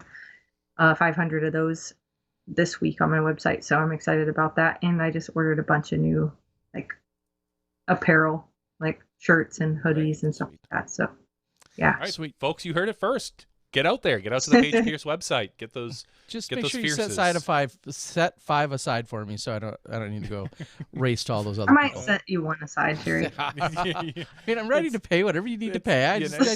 I love the negotiation. Terry goes 5, Paige is like 1. We'll see. We'll see when you come back. And Terry all folds. Right. So. Cut her off. All right. No, we love you, Paige. Thanks for coming on. Night. See ya. Have a good night. You too. All right. There you go. Your now 6-time Maple Hill 6 champion. out of 7. Yeah, 6 out of the last 7. The only person that took one from her was her main competition this weekend, Sarah Holcomb. Yes, pretty incredible to see, and I know she obviously takes down a lot of victories regardless of what year it is, but then on the flip side, we think about how Paul McBeth became the first this weekend to take down a 3rd title at that event on the MPO side, and then also the first back-to-back. Exactly, the first to be a back-to-back champion, which does say a lot. I mean, when you look at that list of champions throughout the years on the MPO side, and you're just like, holy cow, like so many different people have won this, which usually proves just how difficult a course is. It's a very diverse group, and so to see Paul McBeth, congratulations to him. For his performance this weekend. Yeah, I felt like that interview with Paige, just very calm, very like relaxed. It was very like level and even. Not all of our conversations not as rowdy as usual. Yeah, not all of our conversations are like that, but it just really felt like a fun conversation. If I had to guess, I feel like she was also being a little subdued to maybe there was other people in the cabin, or maybe someone was trying to sleep or something because it's so late on the East Coast. That's baloney. I mean, come on. But no, it's always great catching up with her. As like I said, if we caught up with her every time she won, she would just be officially a 3rd a host. She'd be a host of the show. I'd have to ditch Terry. Exactly. So thank you yet again to Paige. All right. Let's quickly just recap or wrap up the rest of the MVP action that we were just talking about. Yeah, we'll talk about the MPO winners There's only one winner for the MVP Open. It was Paul McBeth on the MPO side. He shot 23 under par, besting Ricky Wysocki by 4 strokes.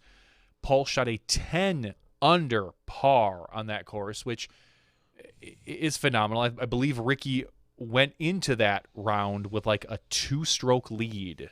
Yeah. So somewhere around 2-stroke lead. Yep.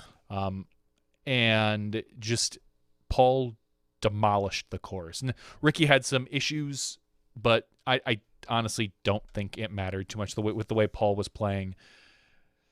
3rd place was Calvin Heimberg. 4th place was Kyle Klein, who is the young gun. He's 18 right now? 18, yep. 18. I think we heard this was his first top 5 DGPT finish, is I think the stat that was thrown our way. Tied for 5th place was Sunday Chris Dickerson and Garrett Girthy. 7th place, Nico. 8th place, Jeremy Koling. Tied with Simon Lizotte and Chris Clemens. And that's kind of your top 10 right there. So congratulations to all those people. But talking about, I know we briefly touched on the Paul-Ricky battle. Paul dropping in like an 80-footer on his final shot to just, close it out. I almost is want that to gently swing the door shut? Is that what he did there? No. That is the slam. that is the Denny's Grand Slam right there. Just kind of says, yeah, he threw to his position. He laid up to the smart spot, and everyone thought, cool, he's going to toss it under the basket. Everyone's going to putt in. He'll tap in and do this the normal celebratory. No, he's just like, I ain't got time for that. Like, I'm just going to put it in now. And he drops it in. And what a phenomenal shot. It made the number 1 of the top 5 for SmashBoxx on Sunday. I feel like it's poor sportsmanship. A little bit. I mean, you're the champion. Ideally, should tap out last. Is kind of the form. So, is it bad sportsmanship for the other players for not putting it in before him? Yes. Like they didn't throw them in from 110 feet, yeah. Or is it poor sportsmanship for Paul that he didn't wait for the other players? I don't know, but he should have warned them. Like, I'm going to put this in. You guys just tap in up there. Yeah, exactly. No, I quite unexpected. Even I think from Paul. I don't think he was lining that up expecting. He was going for that though. Well, no, but I'm saying I don't think he was like, well, I'm going to play to the corner and throw it in from the corner necessarily either, or from the wall, so to speak. So it was pretty funny and kind of a fitting closing for the way he bulldozed through that final round. It just felt like it was just that. So final round, and I know everybody loves excuse me, everybody loves ratings. What was that final round unofficially rated, I think, is the real question, because that's the only reason he went for that last shot, is I feel like for the ratings. I haven't even looked. I can't find the here, I will click on it. Go ahead and bring it up. I'll see if I can find it the only bogey that Paul had on that round was hole 5, which he seems to struggle with, and I don't understand. I mean, it's really tough. It's like 285. It's a 285 forehand, and I think he bogey it all 3 rounds. Let me look at round 2. He doubled. I'm sorry, round 2 he doubled it. Round 1 he did birdie it. So okay. So he only played it 2 over for the weekend, the second shortest hole on the course. And then hot take, Hannah. Get him out there on hole 5 a little quicker. Yeah. He threw overhand on hole 4, which we haven't seen him throw before. I thought that was a unique attack to that particular hole. Not surprising. I got a big kick out of watching Paul throw an overhand. I keep wanting to say forehand. Throwing an overhand and putting it within 20 feet. Watching Calvin step up right after him and then drill the first tree on the left. Hit the first tree 20 feet away. Yeah. So what was that round rated, Terry? 1084. Oh, that's it? Yeah. It's no 45. No. He did get the ace on hole 8, day 1, to give everybody a little bit of him and Brinster both. And I do want to address something real quick outside of the tournament. I got a little bit of feedback from our top 5 shots on day 1. I put Paul McBeth as number 1 with the ace, no surprise. But a lot of people yelled at me about not putting Brinster on there anywhere. And I just wanted to say that the reason why that wasn't put on there is that's not our footage. We work with the DGPT. I believe that was GK or Gatekeeper. I think it was Gatekeeper's footage. And I would have felt really awkward of kind of jacking their footage and putting it on our top 5. So that's why you didn't see the Brinster stuff on our particular top 5. I just go according to usually what we show. And they were kind enough to let us show it on the live broadcast, but that didn't give me rights particularly for it. So I just kind of wanted to put that out there, that is a Gatekeeper video, and they deserve all the views on that. And I would never think about just taking somebody else's footage like that. I could have probably worked it out and asked them, but you know what? Let them have it. They earned it. They put a person. I think it was Todd Dodge was out there for a while. Good friend, Todd. Good friend of ours, Todd Dodge, Steve's brother Todd, former cameraman of SmashBoxx, and current Gatekeeper superstar. Yeah, apparently. I mean, he's just, gosh. I hope Gatekeeper likes our sloppy seconds. Yeah, good old, no, nice work, Todd. Nice work. Anyone that captured any of that footage. Believe it or not, it actually takes a little bit of patience and just overall self-control, that anytime you see an incredible shot, whether it's for an ace or a long eagle or whatever, just to maintain your focus. And I think you know exactly what I'm talking about, because you see, hopefully, in our professional coverages, you see an ace, see it maybe come back, it's getting the player's reaction, some other reactions, and everything's right there in front of you. You see an ace by little Timmy and Aunt Susie out on the course on their cell phone. The disc is barely in the basket, and the cell phone is everywhere, and everyone's losing their damn minds. There is something to be said about getting that ace and then just like holding it and then maintaining your own composure, because as a camera person, you're excited. You're like, oh my God, that just went in. And you also sometimes want to scream or jump up and down as well. So all the aces we saw perfectly contained this weekend. And I know that sounds silly to even discuss, but it's a real thing. To not lose it when you get that ace by anyone is tough. Gary, who does our graphics, has been calling for an ace for like the last 6 weeks. He's like, this is the week. We're going to get an ace this week. And I'm like, all right, you keep saying it, and eventually you're right. So when Paul got one, we high-fived, and at one point I was like tipped back in my chair like, yeah, we got an ace. And it was obviously exciting. And then Mo was just kind of like, all right, get it together, guys. Like let's get back to the show. Enough of this fun. No fun. Yeah, Mo doesn't love fun. Mo's anti-fun. Mo's a great guy, but he's anti-fun. He's told me before. I would be remiss if we didn't talk a little bit about some of the controversies we saw this weekend at the Maple Hill. Sure. Before so, just as we saw in the chat, just so everyone is clear, yes, Gatekeeper. We know this because we've had them both on our shows to do some games and other things. Gatekeeper and GK Pro are two different companies, and it's understandable if you're confused or have been confused by that. Maybe you're newer to the scene. I was very confused about that in the early goings in the first year or two myself. I confused it even just this weekend when I had explained to somebody why I didn't have GK's footage, and I was like, oh crap, that's actually Gatekeeper that had that footage. Yes. And I even made a mistake this weekend. So yes, Gatekeeper out of Pittsburgh area, or not Pittsburgh, sorry, out of the Philly area, over there in that general direction, versus GK, who I believe are out of Oklahoma area. Two very different crews. Gatekeeper generally has the one way that I always, they're easy to decide or decipher when you see them. Gatekeeper is usually with like the purple and gold or the purple and yellow.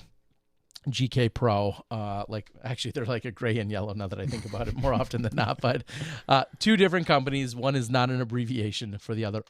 Every single darn one of them, super great people so far. Before we get into some of the controversies, just, two big shout outs. One to GK Pro, who has been putting out some phenomenal FPO coverage this year. If they are, we know that, and you can look at the numbers, the FPO coverage doesn't get the same type of reception that the MPO coverage does. And so for them to continue through the entire year, build up this awesome fan base, some of their videos are getting some really good views.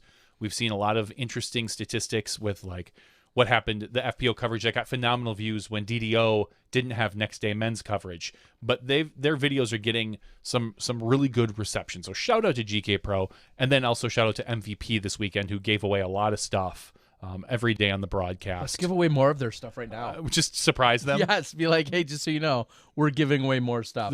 They'd probably be cool with it. They would, because we had like 6 or 7 giveaways to get through on each day, and we didn't get through them all. Because, all right, so I hear a surplus.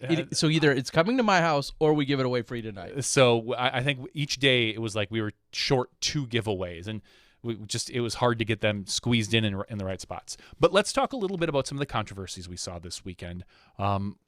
Before we do so, I'm going to interrupt you again. This is important because I thought we may or may not get around to these.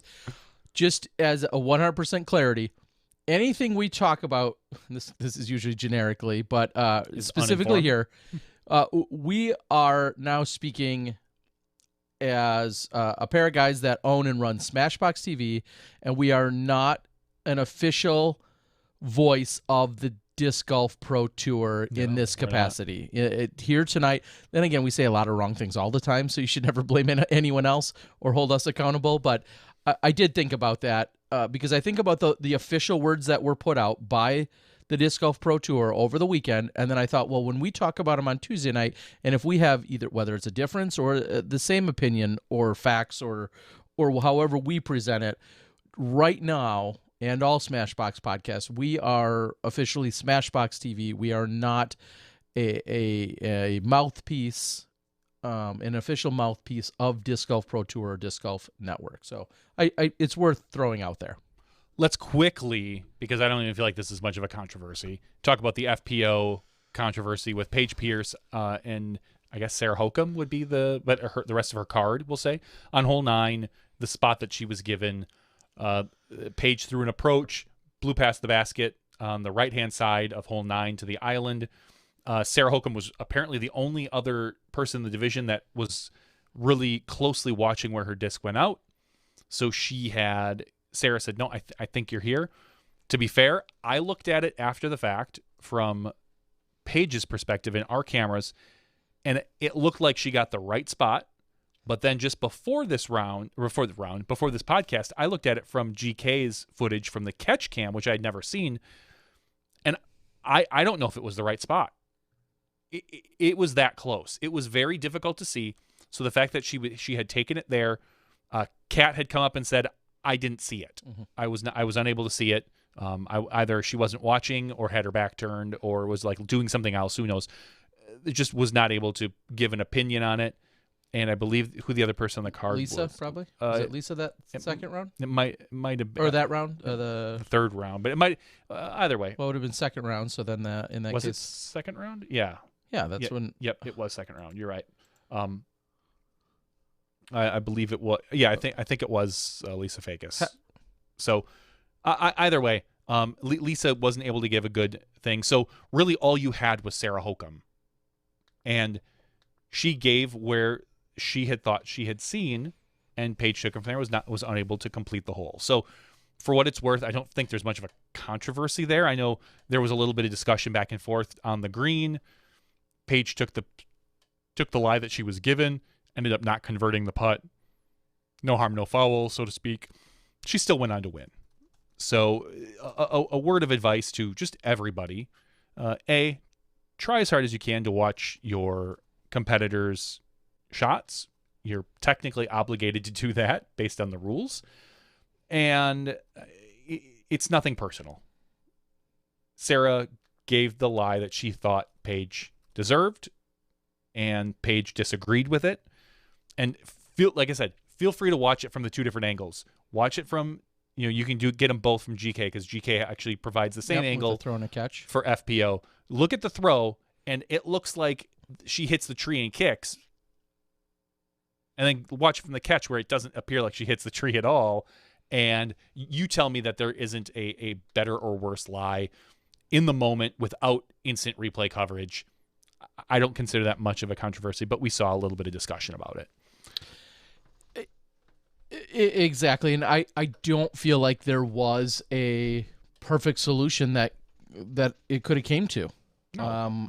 I feel like it played out, dare I say, as best as it could, given the situation. It was clearly a disc that was obstructed, that went behind an area. Sarah seemed pretty adamant that she saw exactly where it went. Paige may have seen it just as clearly, I'm not sure. but it was really a conversation with those two at that point because the other two had said that they didn't see it. Yeah, it was unfortunate. It's one of those situations where a few feet meant a world of difference in terms of Paige's availability to then see and or attack the basket. So it seemed that much more punitive. I 125% firmly believe Sarah was not in any form of ill will or mean-spirited with giving her the spot that she was. I feel like some people thought, oh, well, she might be that's not somehow Sarah. That's just not her when it comes to her and the competitive spirit that she has. She's a sportswoman through and through. That's not at all how I would have ever taken it. However, I think if you're a bigger Paige fan than you are Sarah, then maybe that's how you interpret it, for instance.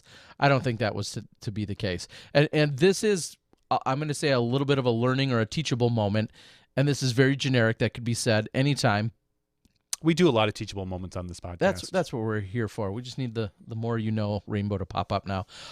Under official rules, and this applies obviously to all divisions at all times. If you're a recreational player, a novice player playing this weekend, or you're playing at the top level, it doesn't matter. Under the official rules of disc golf, there is a section called 812, which is courtesy, and then 812B-2. B is a player must, and then it says, watch the other members of the group throw in order to ensure rules compliance and to help find discs. So it is your obligation to always watch what your players are doing. To the best of your ability. Well, it doesn't say that. I know, but there are times, like, I just think of a position where even our cameras can't get in position, because take hole 11 as a great example, where you have one competitor way off to the right, one competitor way off to the, or maybe it's 12, sorry, way off to the left, and whoever walks up on to the left, because there's hardly anybody there, everyone goes off to the right, walks up and throws. Like, you do your best. Now, the you know, there's something to be said there, and I just throw that out there as a well, general. I also, to your best, I'm not expecting that when Paige throws her tee shot on 9, the other 3 members of the group go sprinting up the hill in hopes of seeing where it's going to land. Clearly, they need to. So anyway, that's something to know. I think that, and I've seen this in the not in the MPO division more than anywhere else ever, is there might be a delicate situation or possibly a rules infraction of some sort, and it feels like the default answer that you hear from a lot of players is, well, I don't know, I wasn't watching, or I didn't see it. And it's like, that's an easy out to not get into a discussion or an argument. Yeah. So, and of course, there's going to be a time you're double checking your scorecard and you didn't see the shot, or a mosquito got you on the neck just wrong and you weren't paying attention at that moment. I understand all of that clearly. I think it is just very important, because it can come down to, as we all know, a game of inches when it comes to a spot like this. Mm-hmm. A spot on hole 18 along that rock wall, short, and you don't make it onto the green, that could give you a very obstructed view, or that could give you a very clear view trying to jump onto the green of 18. So anyway, that is something worth noting. So that was hole number 9. Yeah, and the other controversy really was hole number 8, and it kind of felt that we had a controversy on day 1, day 2. I was really waiting for something on day 3, and thankfully we didn't see it. Day 1, we saw Simon have some issues with not playing a provisional, basically. And you can go back and watch the live footage and get pretty much everything you need out of it. But as we've always said, provisional. If you're going to take a shot and you're not sure of what happened, where your disc lies, because you're walking, you don't want to walk all the way up to the green and turn around and walk all the way back, so you're playing from the drop zone, just call provisional. That was Simon's big mistake, that he did not call the provisional, so he was out of luck. And then day 2 was Paul Macbeth and the stroke that he got back, where he threw it into the pond. He threw a poor shot, threw it into the pond, very poor, behind the green, off to the back to the right. Took the provisional from the drop zone, threw it out of bounds, and then looked at the caddy book and basically made the argument that said, hey, according to the caddy book, where I threw it is in one particular color. It is called OB. The caddy book says this particular area, you take it from the drop zone. Steve, who happened to be there at the time on hole 8, made the call immediately and said, I think Steve made the call based on the spirit of the rule, what he wanted the rule to be. Like, that's how he drew it up. Like, no, if you're here, you're going to take it from the drop zone. So he made that call. Paul did what he was supposed to do, played his provisional, 2 different spots. I think he took a 4 and a 5, if I remember correctly.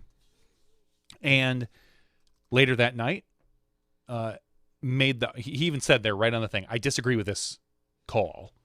Played it out. That night, he went to Steve and they had a discussion, I believe, and said, more or less, he argued his case and said, hey, this is why I feel that this should be it.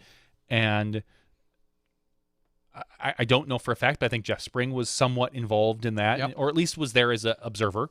He was, as was then the PDGA. The PDGA, I don't know if the PDGA was officially involved at that point, or it was going to be saying, hey, I might take this to the PDGA depending on what the result is. I believe Jeff consulted with the PDGA. Did Jeff consult with the PDGA? Yes. Okay, so ultimately the decision was made that, yes, the caddy book is the final decision, or the final thing, and the caddy book was in a gray area.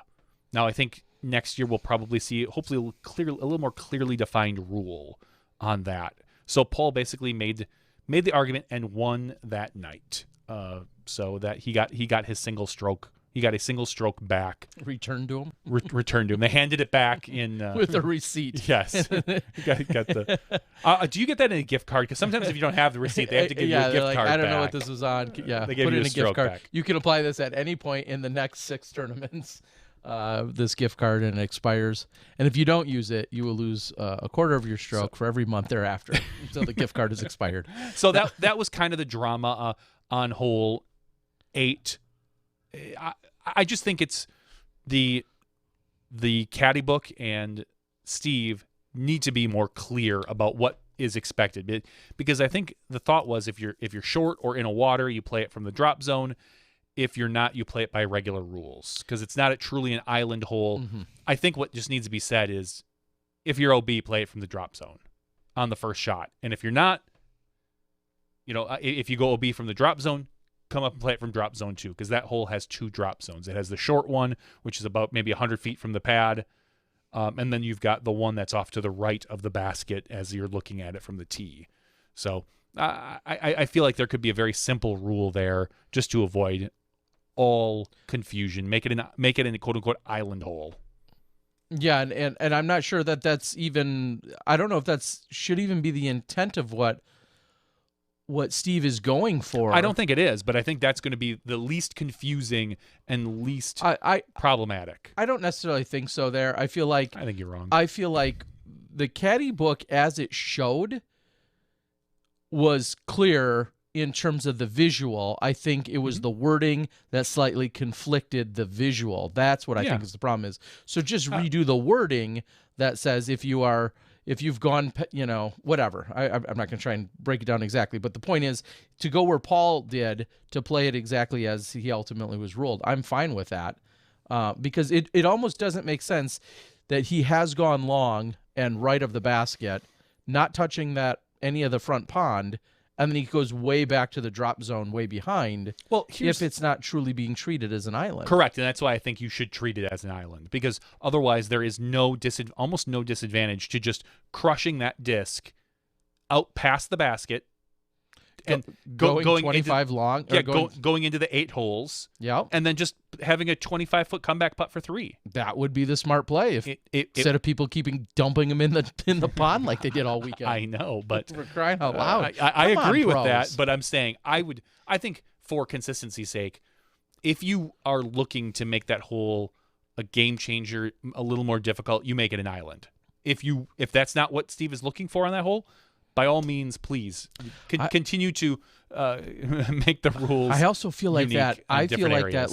the drop zone that they go to, drop zone 1, which is a shorter tee on that hole. I feel like that's incredibly punishing in the first place. It is. Like, you are absolutely guaranteed at best of 4, barring a miracle throw in.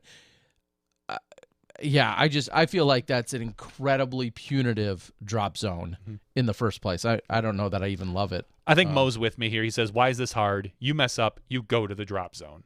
And that's basically the island mentality. So. Okay, and then the only other, well, not the only other, but another minor situation that took place that unfolded throughout the weekend, it sounded as if there was a little discrepancy on some scorekeeping, and unfortunately that Double G, I'll say, didn't benefit Double G.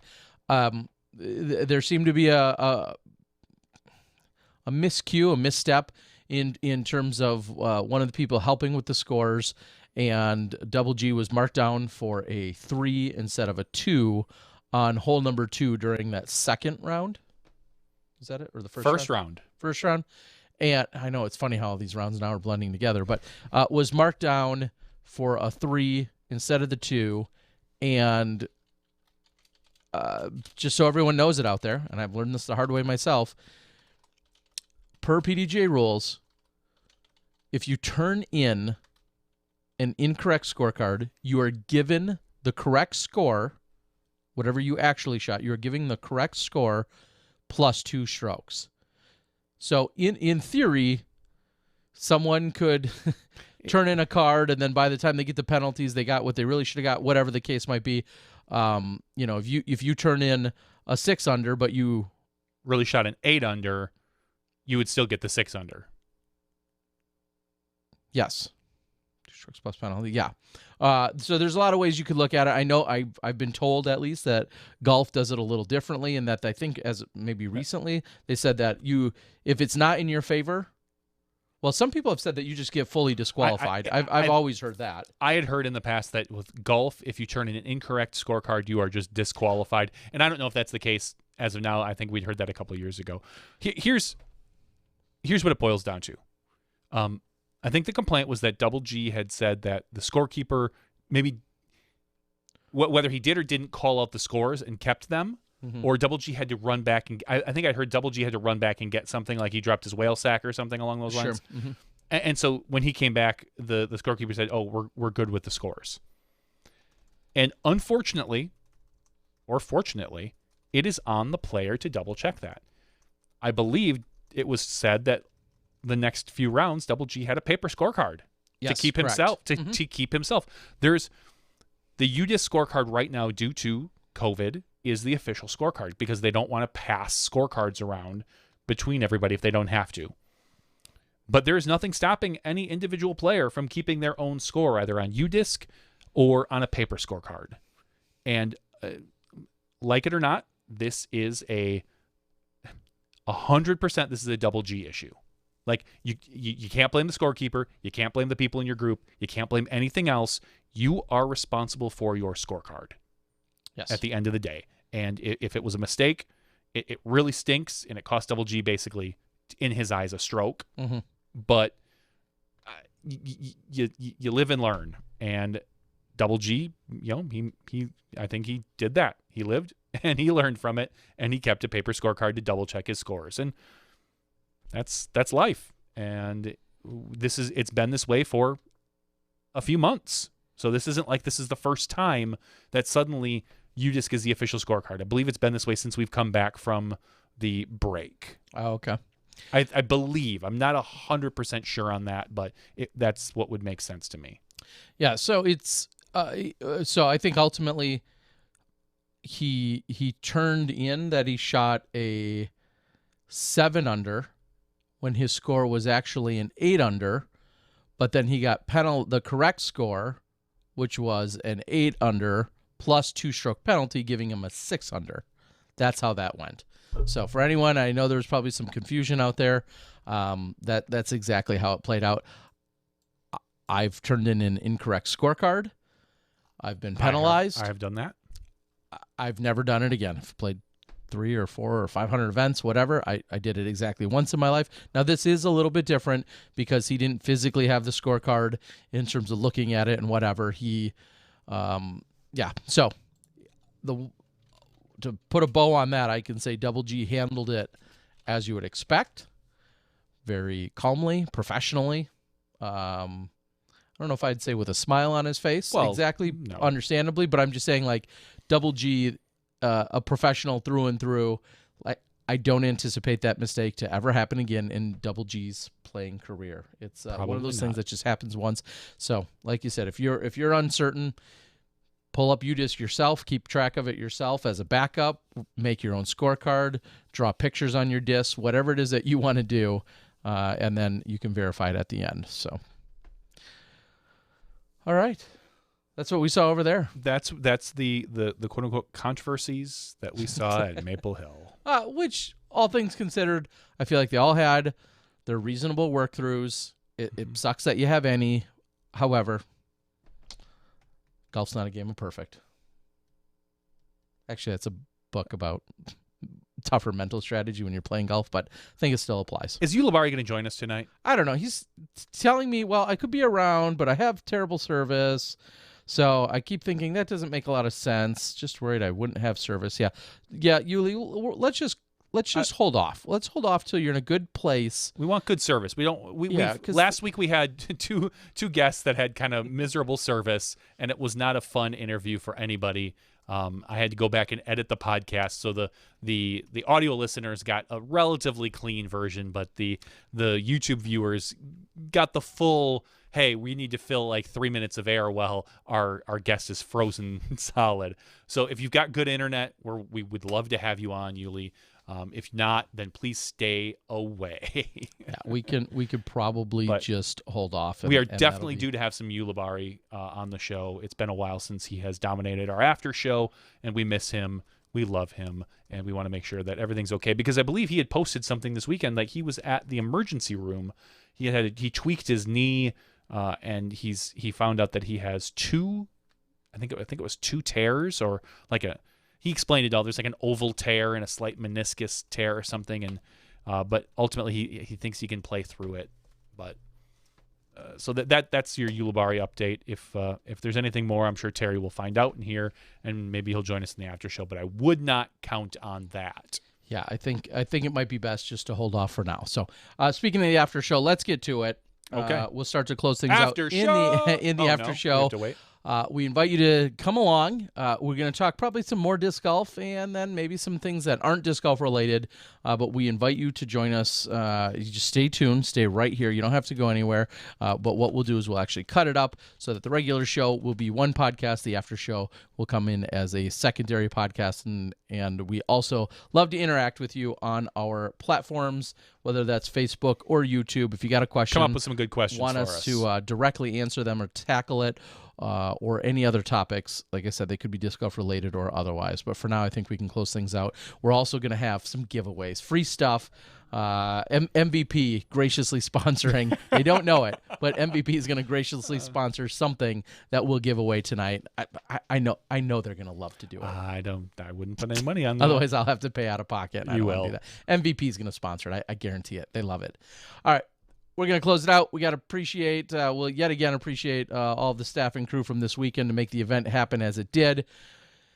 I want to thank Paige Pierce, our champion, for joining us tonight. I want to thank Johnny V and myself, Terry Miller, the Disc Golf Guy. This has been podcast 315. We'll see you in a few moments when you step inside the Smashbox. Thank you to our $2 and above patrons. Your name is listed below in the credits. If you are interested in being listed as a producer in the SmashBoxxTV credits and supporting this and other fine podcasts, please visit patreon.com/SmashBoxxTV.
Hello, everyone, and welcome to the SmashBoxxTV's podcast 315th After Show.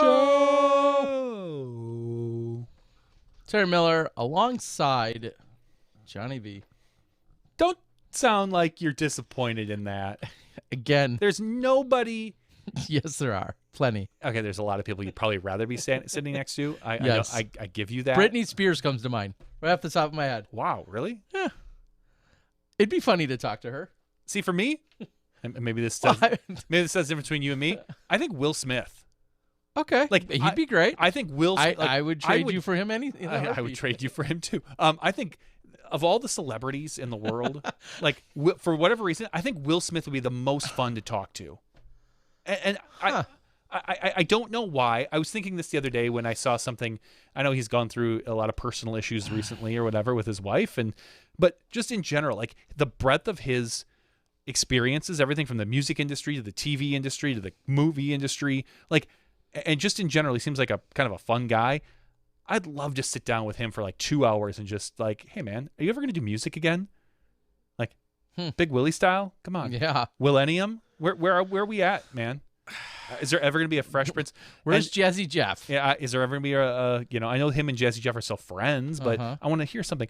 And I thought of that like 3 weeks ago when I was playing at a Home Depot and they were doing like, awesome summer songs. And of course, Summertime came on, which is the summer song, period. I mean, it is in the title. I don't think there is a better song that represents summer in general than Summertime by DJ Jazzy Jeff and the Fresh Prince. Mm-hmm.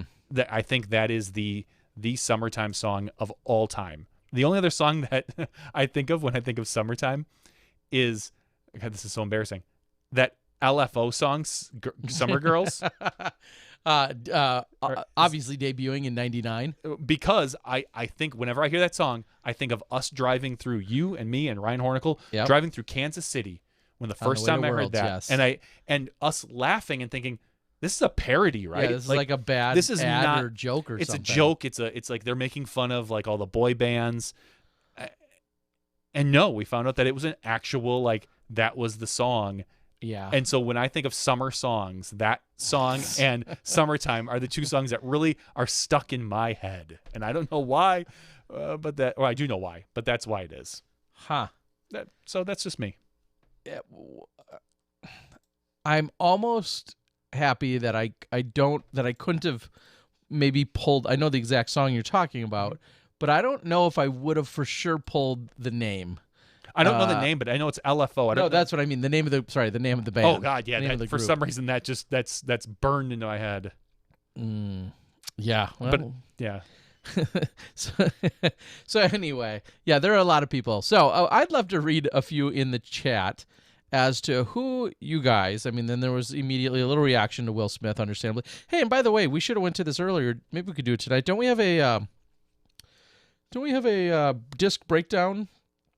By maybe like a one disc one tip. We or have a something one disc one tip. Ace Run Productions with Ace Run, but you know what? Let's save that for next week because I don't love to show it in the after show because I feel like there's so many people that we like it. That's a main show kind of thing that deserves deserves the full viewership. Not that we've lost any viewers tonight, but in general, some people don't hang around for the after show, and I want to make sure well, thank you because I totally forgot about that we had that sitting in the canister.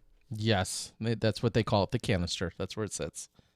Not the can. Yes, it's the canister. That's a little old school, whatever. So please let me know. I do want to know actually in our chats what you guys, if you could trade out. If you could trade out one person for another while we're sitting here, who would you love to hear? We also love to call out our super chats. We saw one earlier tonight. Thank you. And also Daniel just super chatted and asked a very specific question.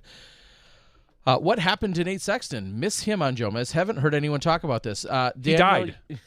Ouch! I would not say that. No, he didn't. Daniel, then you're not looking in the right places, though. He's currently beating you in hide and seek. See, yeah. He's a champion hide and seek player. Him and this topic. No, it's funny that I almost feel like it should get blasted everywhere all the time because it does come up a lot. But Nate Sexton is not on the tour. He's not playing. His wife is a doctor out in Washington, and they have a 2-year-old-ish that sounds about right. child. Maybe a little younger than that even. And normally when he goes on tour, I think quite frequently his parents step in to act as child care providers and helpers and babysitters.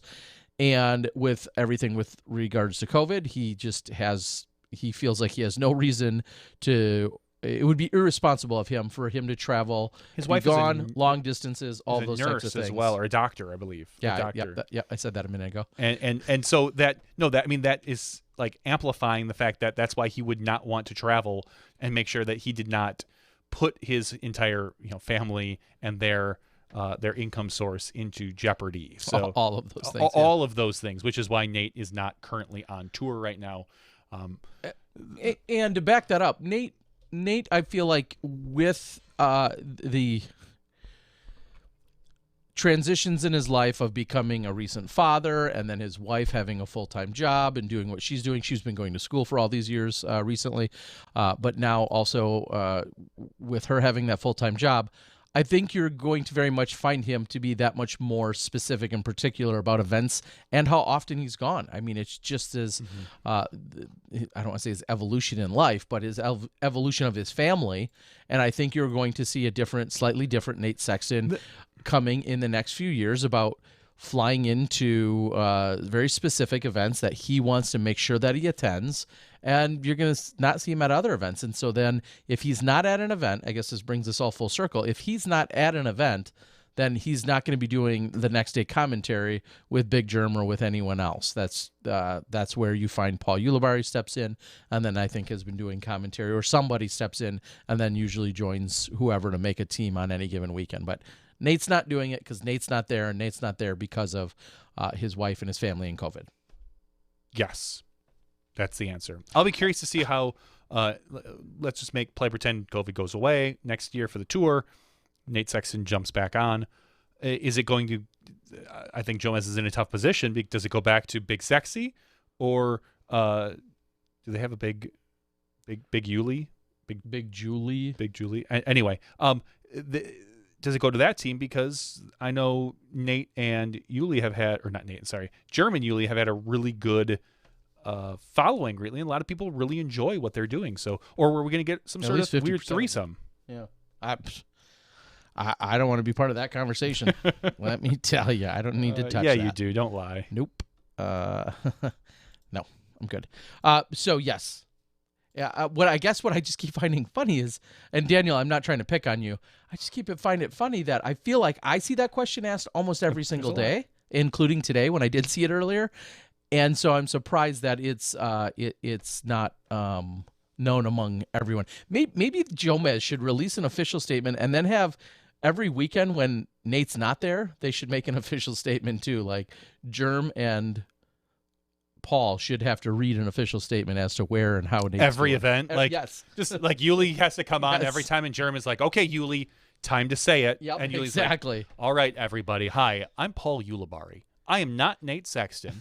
Nate Sexton is in, blah, blah, blah. Washington. And I will be your fill-in commentator until, Exactly. So. All right. So, again, not picking on you, Daniel. It's a legit question. It just surprises me that it's... that we're still getting it this late in the year. Yes. So. All right. So Ace Run does ask, though, anyone talk about the upcoming Music City Open? Paige Pierce touched on it a moment ago. She said that Nate Perkins might be in attendance.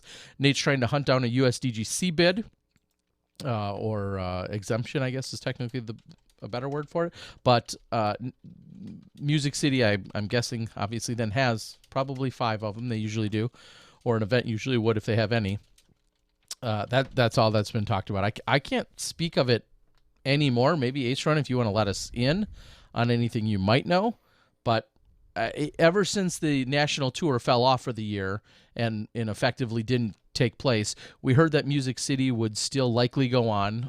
That appears to still be the case, but there's just not as much conversation around it because I think you're going to have a lot less star power than they would have had being a national tour, and because it's not part of the Pro Tour or the national tour, there's just not nearly as much conversation around it. So That would be what I think. But since I already have this last weekend's event up, I'm going to click on, I don't know, someone like Chris Dickerson and see if Music City is in fact on his list. No surprise there. Has 630 people registered, so there's a few. And if I do a sort by player rating on the MPO field, I see Chris Dickerson, Kelvin Heimberg, Double G, Nico LaCastro, Cam Colglazer, Emerson Keith, Kyle Klein, Matt Oram, so on and so forth. So for 1,000 plus rated players, pretty solid. 30 of them.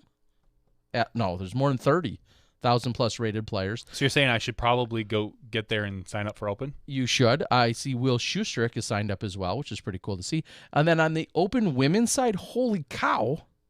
It's more or less an NT event. It's very close. It isn't necessarily surprising, but there's 28 FPOs. That is a large FPO field for anything other than an NT or Pro Tour event. So that's awesome. And in the FPO field, just sorting purely by rating, you have Katrina Allen, Lisa Fakis, Ellen Widboom, Holly Finley, Vanessa Van Dyken, and Kaylee McMorrin, and so forth. So 28 women. And on the MP40 side, I see Barry Schultz, Kevin McCoy, Shasta Chris. Good old. Oh, that's where I should sign up.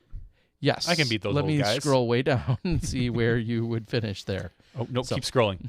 You just keep scrolling. Let me head back to what you were saying, Ace Run, but I'm guessing, not that you were going for a plug, right? I'm guessing you guys are going to be involved in some filming there. I think there's a couple of teams that were locked in to be filming there. In fact, that would be a good place to be to do some filming, but... Yeah, Dion Arlen's on the board saying PDGA board member Will Schustrick. That's too soon. It's not quite a fastball, but too soon. Yes, PDGA board member Will Schustrick. Not Dion. Does that sting Dion? Not Dion.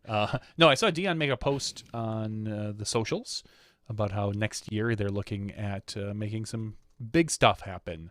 So I'm excited to see what Dion has in store. It's sounded like something involving Fort Steilacoom. So maybe we're going to see a resurgence of that event on the national scene. And I'm just going to that's a guess on my part, but it would make sense. Maybe as a Silver Series event, maybe as something else. I don't know, but hopefully we see something big come out of that area. And Ace Run Productions has clarified and says it's us and Gatekeeper doing the filming. Well, cool. Super excited. So, PHP. That's what I heard. I'm just kidding. I said it's PHP. I'm just teasing them. Keep us updated. That's great. Ace Run and Gatekeeper. Good. All right, Johnny. What else did we see in the last few days? Not a lot, Terry Miller. No? I don't have much. I swear. Why not? Because, I've been busy, doing the MVP show and stuff. Oh, okay. Here, I think this is actually relatively important. I wish I would have got to it in the regular show. In all seriousness, I want every single person to go out and download the recent Ladies of the Chains podcast. Yes. I think that's very important for everybody. Just go out and listen. You're here. You're Smashies. You're listening to us. You're clearly intelligent people. So what they say on that podcast probably has nothing to do with you particularly. But you probably know a jackass who's online. Or in person. That's true. You may. I've known a few. We don't discredit those. But please go ahead and listen to it. They did a special podcast about sexism in the disc golf community. There was some issues online with some posts, and there always is. Whenever you have, whether it's the live broadcast or social media posts or this or that, there's always people that make inappropriate comments. And whether you blow them off as just dumb jerks, or you report them, or you block them on your own, or what, they're out there. But they have a very, very good and frank discussion about just the entire community as far as sexism in our sport. So please don't think that it's not for you. Go out and download it and just listen to it. And if you pick something up from it, awesome. If you listen to it and you go, oh, gosh, that's not me, and that's none of my friends, it's no one I know, I'd be shocked, but it's at least worthwhile to listen to. Yeah, during my trip yesterday across the state of Oregon, I downloaded it and listened to it myself. And I can't help but just feel so sorry for any and all women that have to deal with it. And it's a little stereotypical in that women are on the end of sexism, but more often than not, they are, especially in this context here. The stories that some have shared, the experiences that so many have had, if we were a full-blown operation here, I'm sure you could go back and check the tapes. I remember so vividly. I think we've said, don't be dickbags. Yes. Don't be creepers. Yep. Our stance was made very clear. Our stance was made very clear years ago. Quit being that guy or that person.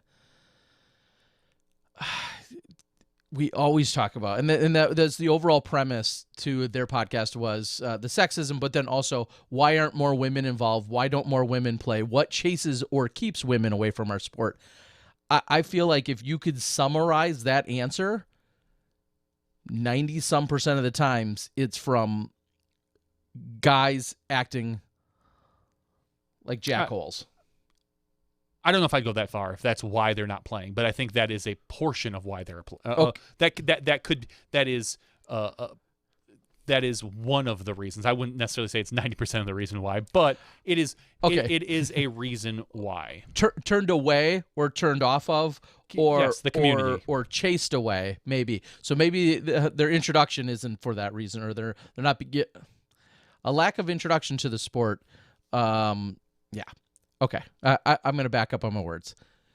Don't be a jerk. Disc Golf Nerd says that as the numbers grow for our broadcasts, that the DGPT chat is getting worse at every event, is in his opinion. I made a comment, I think it was under Eric Oakley's page, and more or less said, listen, if you're going to make a social media post specifically about women, you better be prepared to moderate it or turn off comments.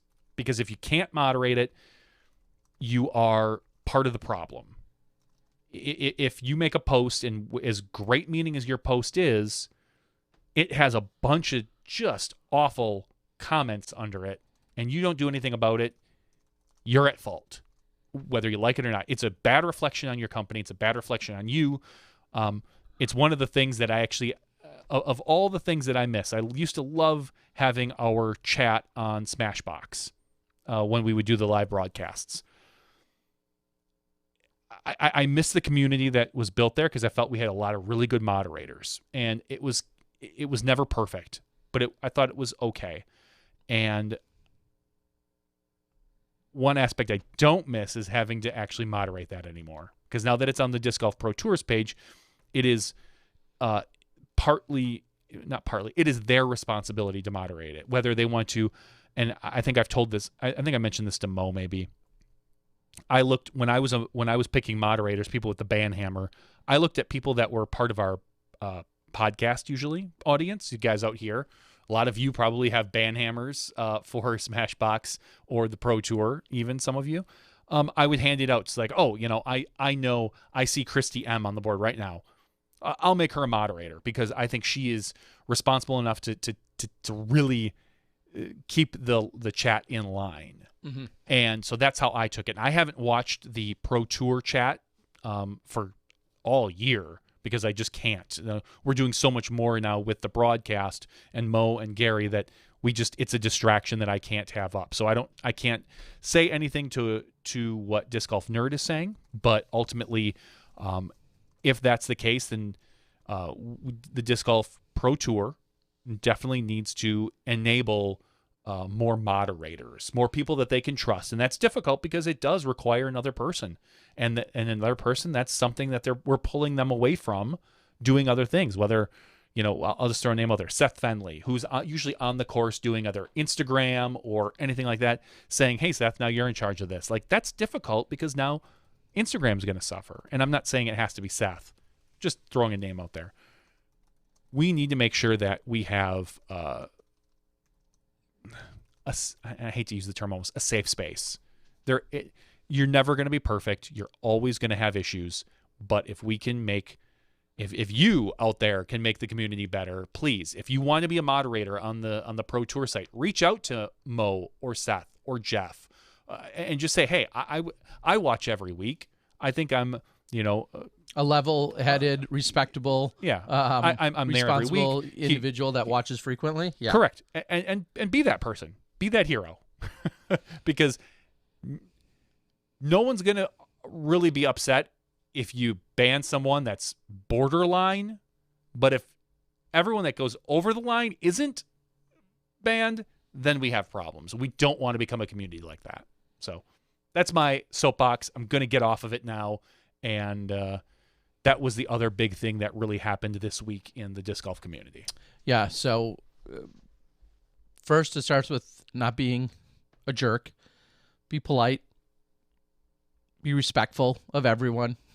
I think one of my favorite lines from the Ladies of the Chains podcast when they were talking about it, Becca was just talking about how it is absolutely appropriate and acceptable to compliment anyone on their throw, on how they've thrown a disc. You don't have to qualify it or have it in addition to a compliment about them or their figure or anything that's any more personal than the actual throw itself. And one of my biggest frustrations is when I hear people say all the time, and I've heard this for years, is when people say things like they're watching someone throw and they say, yeah, she throws further than me or farther than me. She throws farther than me. And I think, yeah, she does. I'm not surprised by that. You are, whoever you are at whatever skill level or amount of either, age or skill level or experience that you have. And we're talking about you versus, say, I don't know, Paige Pierce. She's probably 10 times the player you are. And just because you're a male, there's so many males that feel like, well, she throws farther than me. And it's like the top 10 women in the FPO field probably throw further than most men. And I've been playing for 20 years. Longer than that, 25 years. And I guarantee you the top 5 all throw way further than me. The top 10 probably throw as far, if not further than me. And I've got no problem saying it. And I'm not surprised because they're out there every week. They're busting their ass to make themselves better players.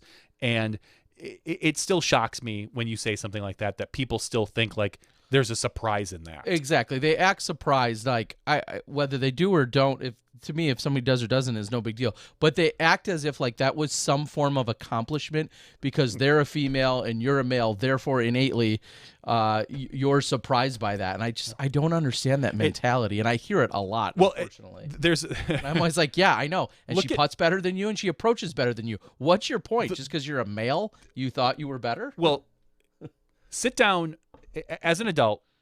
I think about this. Sit down with a 12-year-old and arm wrestle them. You're going to beat them. I guarantee you there are tons of 12-year-olds that will outdrive all of us right now because they crush. It has nothing to do with I don't want to say nothing. It has very little to do with your physical strength and has so much to do with form. Like that's why it shocks me when I see someone talk about the women and I think, but you're not surprised when all these juniors are doing it? Like, is that just... Yeah. It boggles my mind that you can't equate form with power. Like, yes, power can help your form, hands down. But, it doesn't necessarily work the other. I don't know. It's so amazing to me at times. Well, be respectful. I don't know how many more times I can say it. And that means You don't have to leave comments. You don't have to be a jerk. Yeah, I'm talking to you, Carver John, but yeah, he's a jerk to everybody, and certainly not to excuse it. But as I made a post under the Instagram thing, I said he's an absolute troll and a jerk to everyone everywhere. So the fact that he was being sexist and chauvinistic doesn't surprise me either, because he loves to just be a professional troll. And I think you and I have talked about this, or did talk about this. I'm not here to take away people's spots to troll. There are certain corners of the disc golf internet where there are awful memes and people say horrible things, and they have the right to say them. I wish they didn't exist, but I'm not here to like try to get rid of them at this point. I hope they go away. But there are also spots in our community where that's not appropriate. Guess what? Like watching, a form video from an FPO player and commenting on things specifically, like whether it's, their looks or any other body parts, or anything. That's not where that should be. Keep it to your dark corners of the internet is kind of how I feel. Like, you want to create a Facebook page where you do nothing but talk about that stuff. That's cool. Guess what? No woman has to ever step in there. But when you bring it out in the public, it's what really, I think, hurts freedom of speech, our sport. Bro. Yeah, thanks. I think that's where it can really hurt the growth and our sport particularly. And again, I would love if all those little dark corners of a flashlight was shined on them, but there will always be dark corners. Okay. All right. I think we've got through that. That's good. Either way, listen to the Ladies of the Chains podcast, please. Yes, I think they address it as best as hearing from them is great. And then the final point to it is, just because someone like Johnny and I, or anyone else, then say don't do that, don't think you're extra cool by then calling us out as white knighting either, which is usually where that goes. I imagine there might be a few of you, maybe not, hopefully not, that are now rolling your eyes saying, "Oh, look at these two jackasses. These guys are just white knighting, like they have something to gain by taking the women's side. I want to be a chauvinistic pig whenever I want, and look at those two jerks. I don't like them now either." That's possible. I absolutely understand that. It's too bad that any time I've ever stuck up for FPO, the golf, anything to do with FPO, then the immediate reaction to that is, "Oh, well, you're just white knighting." Like, here's grow up. People just grow up. Just don't be dicks in the first place. Here's the funny thing about that. Like, I get the feeling that people that think like someone else we'll use the term white knighting for somebody is like, I'm trying to get in their good graces. Like, yes. Whether it's or whether I use the term like, I don't know, trying to date or like something like that. Like impress or whatever. Impress makes no sense to me. Great. Guess what? I'm very public. I have a wife and 2 kids. Like, it makes no difference to me whether Paige Pierce personally likes me. I hope she professionally respects me, but even that is iffy. We've all watched this podcast, or anybody else, anyone else in the female FPO division, or not even I say FPO, but I truly mean any female division. It's such a stupid argument. Like, I can't even. I know. Can't even get over that. Anyway. All right, so I'm going to move on to something a little bit easier and digestible. Quite frequently, and I think this also happened on one of maybe the debate groups recently, somebody said that they would love it if we would just play disc golf and keep politics out of disc golf. In fact, why don't we just keep politics entirely out of all sports? That's dumb. Dumb or otherwise, I'll just tell you, it is 100% impossible. It's just a matter of what politics do you want to accept. And the example I thought of today, no, I'm not about to go into a whole political rant of any kind. We generally do not openly discuss politics and political views and things like that here. That's a choice we make. If somebody wants to, that's on them. But what I will say is, if you don't think there are politics in sports, and that's usually the number one response you get, whether somebody's doing something either you're for or against. Shut up and just throw the Frisbee. Just shut up and throw the Frisbee. I don't care about your politics. We've had it said to us, if we do make any kind of political reference, I come here because I don't want to hear you guys talk about politics, and I can respect that. And generally, we don't. But I do want to throw this at you. Whether you're watching an NFL game, an NBA game, any of the major sporting networks or sports, or you're watching disc golf, guess what? Politics are already deeply ingrained. Do you know how many park board meetings I go to get a disc golf course installed? Do you know how many people I have to talk to? Do you know how many sponsors you then visit and manufacturers and people you have to interact with, all which have different political agendas? When I go to a park board and I say, I'd like to put in a disc golf course in this park, and I have to hear from an environmental group, which I fully understand and respect. I have to hear from a park planning and commissioners group. I have to hear from city planning. I have to hear from the neighbors that live next door. And then I have to hear from people that don't even live in the city, but for some reason have input as well. So if you don't think that disc golf, along with every other sport, already have politics deeply ingrained, you're just wildly off base. I think about when a new stadium goes in Las Vegas, which I know almost nothing about, but I can guarantee you there was sleazy deals under the table somewhere, somehow, with a contractor, union or non-union, which I don't have any idea about. Like you could extrapolate that into probably hundreds or thousands of various politically driven, either outwardly or inwardly driven situations. So I do find it funny, and believe it or not, I just thought all of this today because I know that's a frequent response. I know Jeremy Colling was wearing a Black Lives Matter shirt, and that's what sparked a whole conversation on Facebook, and it just kind of went on from there. And there's frequently the response of, I don't want any politics. I just want to consume my sports and just keep it to the sports. And I'll tell you, if you really think about it, it's so much more than the sporting event, whether it's the shoes the players are wearing or how that stadium came to be, what city it went into. There's politics. Okay, so just like the stadium that's down the road from where Johnny lives right now, when the Milwaukee Brewer Miller Park went in, you don't think there's politics in the state taxes or the city tax that was added to help offset the cost? 5% extra sales tax. Okay, so I'm going to leave it all at that, but I want to throw that out there, that when you say, I just want to watch sports and not think about politics, you're being a little blind to the fact that plenty of politics have already gone into what's on your screen. Okay, so I'll leave it at that. Okay. Wow. I'm really hot. Wow. That went somewhere. It did. I'm going to leave it at that in the sense that no, we never I'm do. not Let's here be honest. I'm not here to then, bring up I'm not going to talk about what Nancy Pelosi or Donald Trump said today. I'm not going into any of those. I'm just saying there's so many more layers than just what's being talked about at the moment. That's all.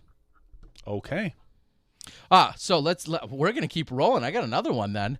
How about the article written by Scott Stokely just a few days ago? I haven't seen it. Okay, so go to pdga.com and use your Wayback Machine because a couple of days ago there was an article posted on the PDGA page, and it was something to the effect of playing with how do you deal with playing with a challenging card mate? Oh, I think I did. I saw the picture, but I never once. And I feel like what should I do if I have to play with somebody I don't like?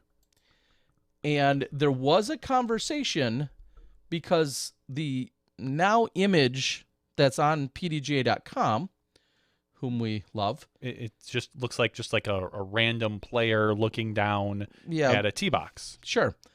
Well, originally, there was a question is if Philo was being slighted in any way, because the original picture on the front page that went along with the title of that showed Philo.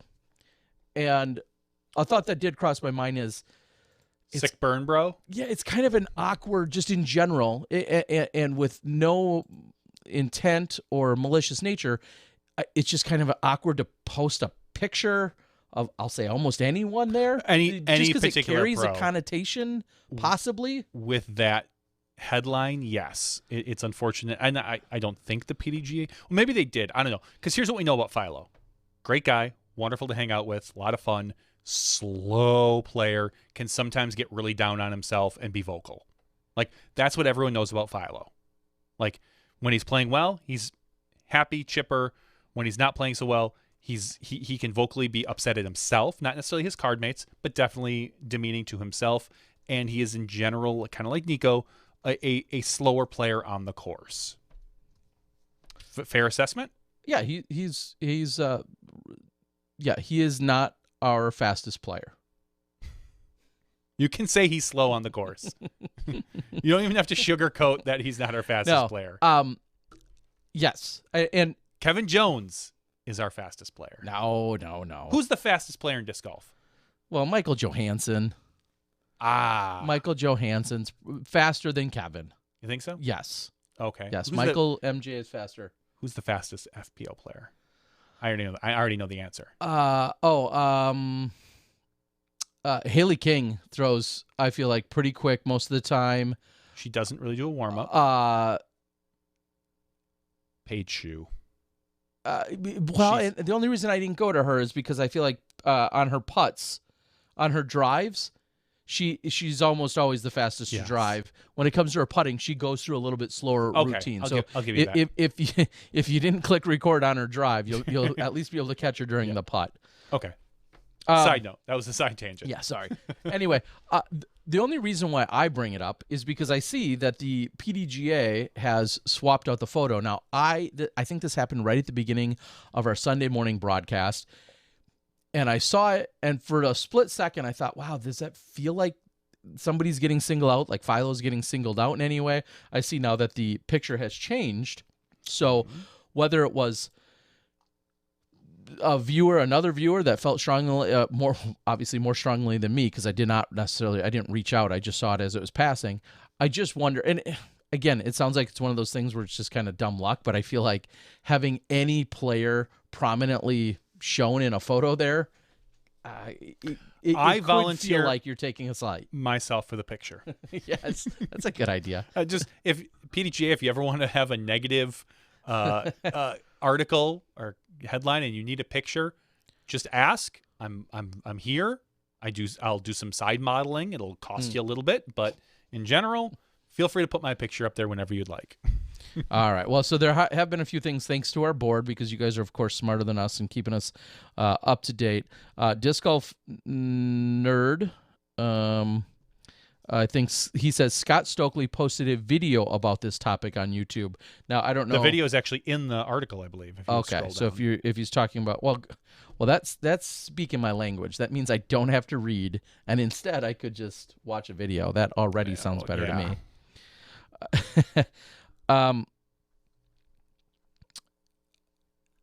They are sorry, everyone's kind of making their vote. Josh Anthon, yes, can be a very fast player. Yes. Certainly, he's one of them. Andrew Fish, Hannum is super fast and fun to watch. I will agree with that.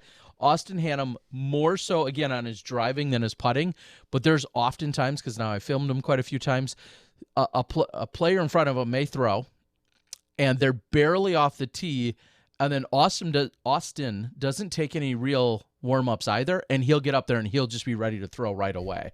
And then when he's approaching, he kind of does the same. He's slightly slower during his putts, but there's all too often, I'm not done zooming out yet from when the previous player threw, and then Austin's throwing again. So, yes, if...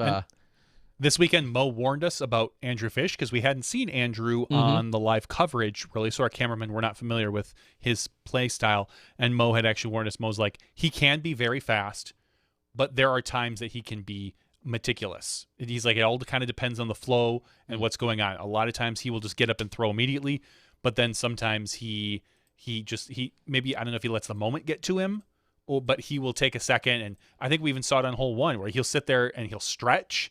Like, you'll see his arms way up in the air, and he'll just kind of focus, and then he'll get up and throw. So Mo warned us this weekend, like, be ready, because he may take his time, but then once he decides to go, it's boom, and then you have to be ready for it. So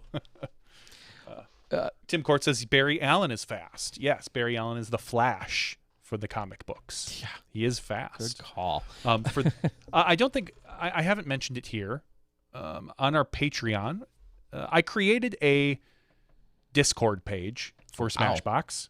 So if you're sounds incredible. It is. Can I get on it? You can if you'd like to be on Discord. It is. Oh, I'm doing something else. Okay, I'm watching. I'm like, that's not the page. Anyway, so if you're interested in joining the Smashbox Discord, you can probably find that. I will post a link or something maybe in the YouTube description. And it's a fun little community. We've got a bunch of different channels out there for everything from just disc golf talk to everything. If you just want to off-topic kind of stuff. There's a politics page, which, oh man, good luck. I specifically made the politics. You trying to line that up for me? No, the joke is, and I'll let everyone in on it. It's locked. Like you literally can't chat in it. You can go in and look at it. There's nothing in there. So if anyone ever wants to talk politics, we tell them take it to the politics page where they can't talk. Oh, I gotcha. It's So because it's, again, in general, we want it to be a happy, fun, safe place for everybody. Discord is a lot of fun. It's a good place to build a community. And you're welcome to just come in and do whatever. So, and if you're a jerk, we'll block you and I have very little to zero tolerance for anybody that posts anything bad.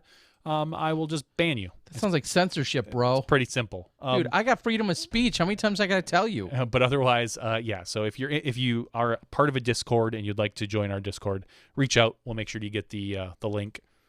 That's all. Just fun. Get more people in there to chat about disc golf and anything they want.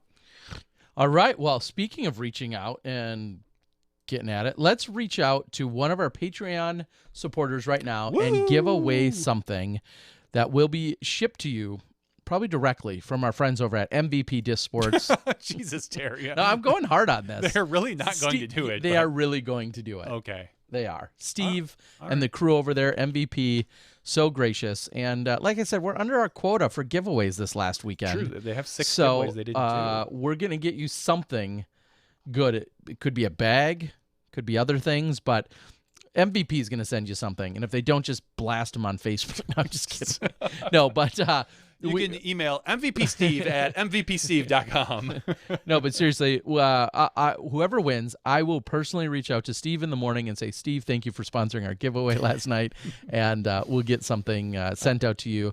MVP was genuinely gracious and kind all weekend long with not only sponsoring the... Highly successful, he said. Yeah, well, good. Like, I didn't get a chance to go check out because what you had to do is you had to make a post on MVP Disc Sports page and under some specific thread, and he was... At one point, I get a message, and I don't check my messages during the broadcast. He's like, come on, seriously, bro, do the next one so I can go to the bathroom. Because he didn't want to go to the bathroom, have us go to a giveaway, and then miss it, like have everyone go out there and have it not be there. So I did get a big kick out of that. Yeah, so, well, now I would just simply reach out to him with our winner's name that we're about to draw and say, hey, please send this great supporter something. And it'll probably be better than what I would otherwise send you anyway. So you got that to look forward to. Nova says, good luck with that. Their warehouse is bare. No, they'll find something. If they had stuff for giveaways, Nova, for this weekend, they got something MVP else. Steve was yelling at me, do more giveaways. Literally, he was like, can you get more in? Because we didn't get them all in. See? There's some things I bet we could find. Yeah. Maybe a signed Nova disc. Yeah. You could have 6-foot Nova. Mm-hmm. 6'4". Let's do it. 6'4" Nova, yeah. Okay, so we have 204 people eligible for our Patreon giveaway. If you would like to be eligible for this giveaway, you don't have to do anything other than sign up at patreon.com/SmashBoxxTV. Thanks to you guys. We are loud, live, and independent, right? Nobody's going to hold me down, bro. Nobody's going to hold us down. Freedom of speech here. We have no... Except for stuff I don't like that you say, then I'll ban it. Yeah, I mean, duh. I mean, if you guys are our bosses, we listen to you. We take input from you. We appreciate every dollar that comes into this podcast. It all goes back into more stuff. I just bought another one of these stream decks. I can't even show you. It's one of these big button things here. It has a lot of buttons. I bought a second big one here for me. And now I think I unplugged it accidentally when I did that. Oh, nope, there it is. It's back. So yeah, I bought one of those so that we could have more buttons during the broadcast.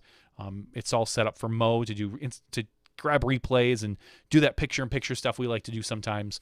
So as you can tell, a lot of the money that goes into the broadcast or into the Patreon goes right into us or the broadcast. So with that being said, patreon.com/SmashBoxxTV. If you would like to be eligible and not sign up for Patreon, we do not love you as much, but you can do so at SmashBoxxTV/weekly giveaways. I'm not sure honestly not sure what the address is, and I purposefully don't remember. But a lot of people signed up on that this particular week, so they took a clue from last week.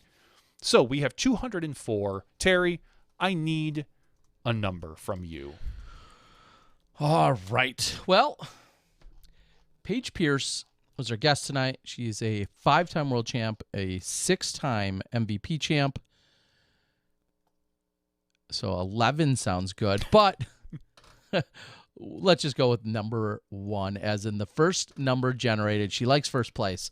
So the first number generated tonight will then correspond to the spreadsheet that Johnny V has right here assembled, thanks to our Patreon supporters. How are they sorted tonight, Johnny? Just by first name. Last week I did by email. This week I'll do by first name. The anticipation is killing me. All right. First number generated. You want to take a guess at what the number is going to be? I'm going to say it is number 64. I'm going to go for Nova. Okay. I'm going to go 172. Okay. Well, we're both going to look like idiots because it's 3. Number Wow. 3. So you were closer. Number 3 is Adam Uhrig. It's right here at the top of my list. Congratulations, Adam Uhrig. You're a clothing supporter on the Patreon level. So thank you. Big dog. You are one of our big supporters at the $10 level. So Adam Uhrig, you will receive, I believe you are now part owner of MVP. Mm-hmm. I mean, that's really as simple as that. We're giving away MVP shares tonight. Yes. Stock in MVP. No, Terry will find out. We'll get something for you, hopefully MVP related, and we'll make that happen. So thank you very much for being a supporter, to all of our supporters. Adam, you're in Ohio, so I mean you could always just drive up to MVP and demand that they give you all these goods. You could do that as well, but we'll get you something. Awesome. Number 3 on the night. Adam, congratulations. All right, Johnny.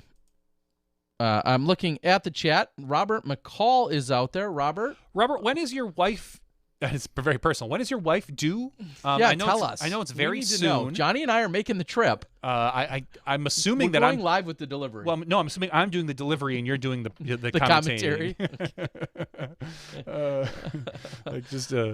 So okay. I mean, we have to just assume that's the case. Yes, we would love to know, Robert. Obviously, I thought it was relatively soon. I thought it was the end of September. Was that September or end of October? I couldn't quite remember. Yep, you're right on there with 10/2, October 2nd.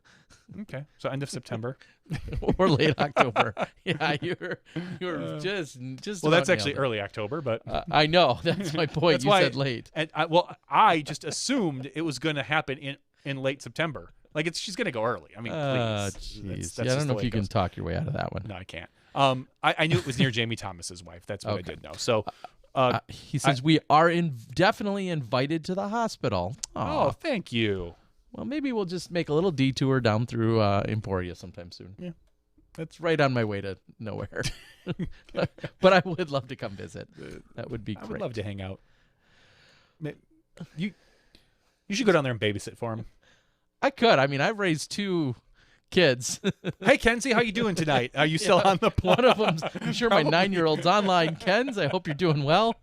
I do not approve of your latest TikTok, but I do hope you're up and doing well. Speaking of being up late, what is the appropriate time for a restaurant? Restaurants is a strong word here. I don't know where this is going at all. Jimmy John's. What time, if you pulled up to a Jimmy John's, a lot of them do have drive-thrus, which I think makes perfect sense with how quick they are. Mm-hmm. At least I've been to a number of them that do. What time is the latest that a Jimmy John's should let you go through their drive-thru? Like latest? Latest, assuming of their, relative to their close time. So let's say they close at 9. It's listed as 9 on the door. Then probably, I would say 9 o'clock. Like you could keep the drive-through open an extra hour. That's kind of how I feel. But in general, if the store closes at 9, then the drive-through is probably closed at 9. And just that's kind of so not 8:52. If the store closes at 9, then not 8:52. I'm assuming you had a problem with the Jimmy John's this weekend, and there goes our next Jimmy John sponsorship. That at 8:52 you drove through, and they just decided to brush you off. Yeah. Okay. I knew that. Once and it wasn't this weekend. It was tonight. Oh. So as I was in the neighborhood. Well, we start at 9, but you got here wasn't at like 9. 8. It was 8. It was an hour earlier. Was it the one right up the street there? Oh, yeah. Oh, wow. Well, if it's still there, it's the one up the street. I've never gone there. It's so funny because sometimes when I come this direction for the podcast, I think I'm really undecided if I want to stop and get something to eat anywhere, what I want to do, blah, blah, blah. And I was 100% undecided tonight. And then finally it hit me. I'm craving Jimmy John's. I'm going to get a number 13 at Jimmy John's. I think, oh, perfect. It was one a few blocks from your house. I'm already like a block away from that. I'm going to go there. Mm-hmm. I pull around. There's the drive-through window that's all lit up, says open on the door. I pull around. Nobody answers me at the drive-through. At the actual intercom. So then I pull up. There are 3 or 4, at least 3 employees all there, and one kind of looks at me in the window. I said, "Are you open? Can you take?" We're closed. It's like 7:52, and they supposedly close at 8. It's 7:52. Like, you guys are kind of famous for making things fast, for starters. Now, I understand they could have had a slow night. I forever worked at a Subway. I know how, you're trying, but it's 7:52.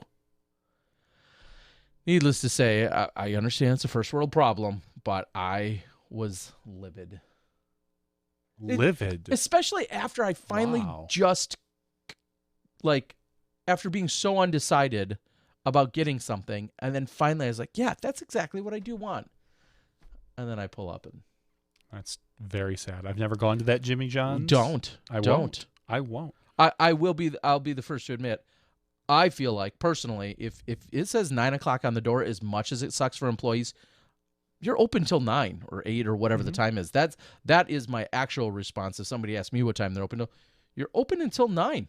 And I understand somebody could walk in at 8:59, and that does suck.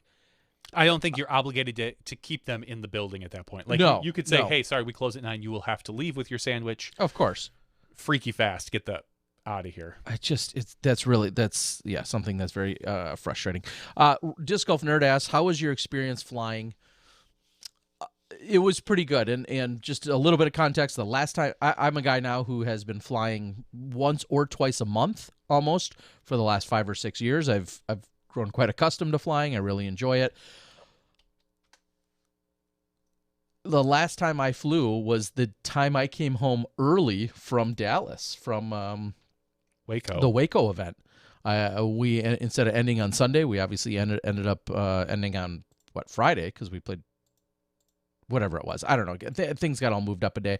I was able to get out a day early, and that was the very last time that I had flown. So that was like March 12th, 13th, and somewhere in that neighborhood. All the other Pro Tour stops I've been driving to, because all of them I would have driven to anyway.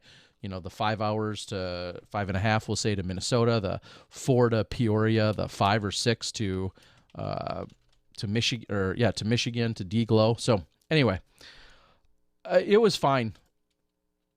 It's a different atmosphere in that you're walking into an airport. You're wearing a mask from the time you get into the airport all the way through everything in the airport. Plus then, of course, while you're on the plane, I was on United on the way out, and they had kept every center row empty, so to speak. So that was actually, there weren't any center rows, which was really stupid in the sense that it was a plane that had 2 and 2 seats on both sides. So it was a smaller plane, so you were right next to someone. Anyway, when I came back on Southwest ultimately today, they sold enough seats so that every single center row in theory could have been empty, and obviously if 2 people were traveling together, they may have still sat together, but no one was forced to sit next to someone on the Southwest flight today. And yet it's weird that you did. You just sat down right on someone's lap. I wonder if they would have moved me or made me move at that point. That's actually a great question. Usually people take the Southwest because it's open seating. You can sit wherever you want. So if somebody would have sat I'm sure they would have asked required me to move. Correct, because I believe they are specific. Those center seats cannot be used if there's somebody. It still would have been kind of fun just to test somebody. Yeah, it's like, don't mind me. I just like. I just want to sit up here near the front. I'm just gonna sit right next to you two, in between two people. Yeah. So anyway, everything was fine. The airport clearly not quite as busy as you would expect, or maybe as you would expect for here, but not as busy as normal. For the most part, everything was the same. But I do want to give a quick shout out, as I was briefly in the Denver airport. I said this 2 or 3 years ago. If you ever need to upload or download anything, go to the Denver airport. They got the best free internet in the world. They do. Honestly, it's incredible. I've been there, and it is great free internet. All right. Darren says, off topic, what days are the Pro Tour Championships? Johnny, do you have that answer? Do you know that by chance? No, I ain't got no clue. October. Right at the weekend after the USDGC, I believe. So you'd be looking at probably the 16th, 17th, and 18th. I wonder if we go to dgpt.com and go to schedule /2020-Pro Tour.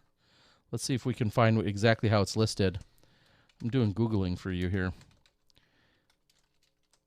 It is showing as October 16th through the 18th in Charlotte is what is showing currently on dgpt.com.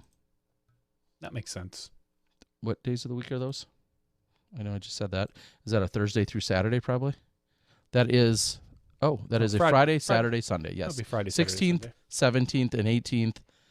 USDGC will conclude on Saturday the 10th, and the U.S. Women's would conclude on Saturday the 10th. So that, for those who are not familiar with the proximity, Rock Hill and Charlotte are about 45 minutes away? 30-ish, depending on where you're going in Charlotte. But you're talking roughly 20 to 30 minutes apart. So they're not going to have much travel to do between those 2 weekends. Okay, and we'll be doing that live. You can find that on the Disc Golf Network, and I believe the final day probably on YouTube. And if I've heard little birdies say that there might even be some more information on that I cannot share with you yet. Oh my gosh, so much some pretty cool more stuff coming secret information. Secret information. Secret. It's crazy. And Brian, I'll touch on it quickly. Yes, I did have a chance to check out the Bevel Brewery. It was incredible. Lots of fun. They created a great space and environment, and their things are going very well for them. And I think they're looking for to acquire a little bit more patio space. They have permitting and other things to worry about. It was pretty cool to see what Nate's been doing in terms of the brew room where he works and primarily, and then you usually have Val and Justin, the other two that are doing things more out in the tap room and out in the serving area, so to speak. Just really incredible, and then a lot of great discs on the wall that are memorable or special to them. Val did say, she's like, we don't need anyone to bring us discs. We appreciate the notion that people want to share or bring more discs for them to put up. They actually feel like they have quite a few discs that they already personally wanted to put on display. And she's like, it's a really nice gesture that people offer more discs, but we don't have more space to put up more discs on the wall. So they do sell a few of the discs there that are custom stamped. I know they have some apparel. They graced me with a bevel shirt here, and I purchased a few along with some hats and some other goodies. Very nice. So it's make sure you get over there. It's a pretty incredible atmosphere and place to be. Let's wrap this up, Terry Miller. I guess. Well, everyone, we appreciate you guys for joining us here tonight so we could recap a little bit of the MVP Open this last weekend. Congrats again, Paul McBeth on the MPO side and our champion on the FPO side, Paige Pierce. Some amazing battles, hard fought out there, and it was great to see it.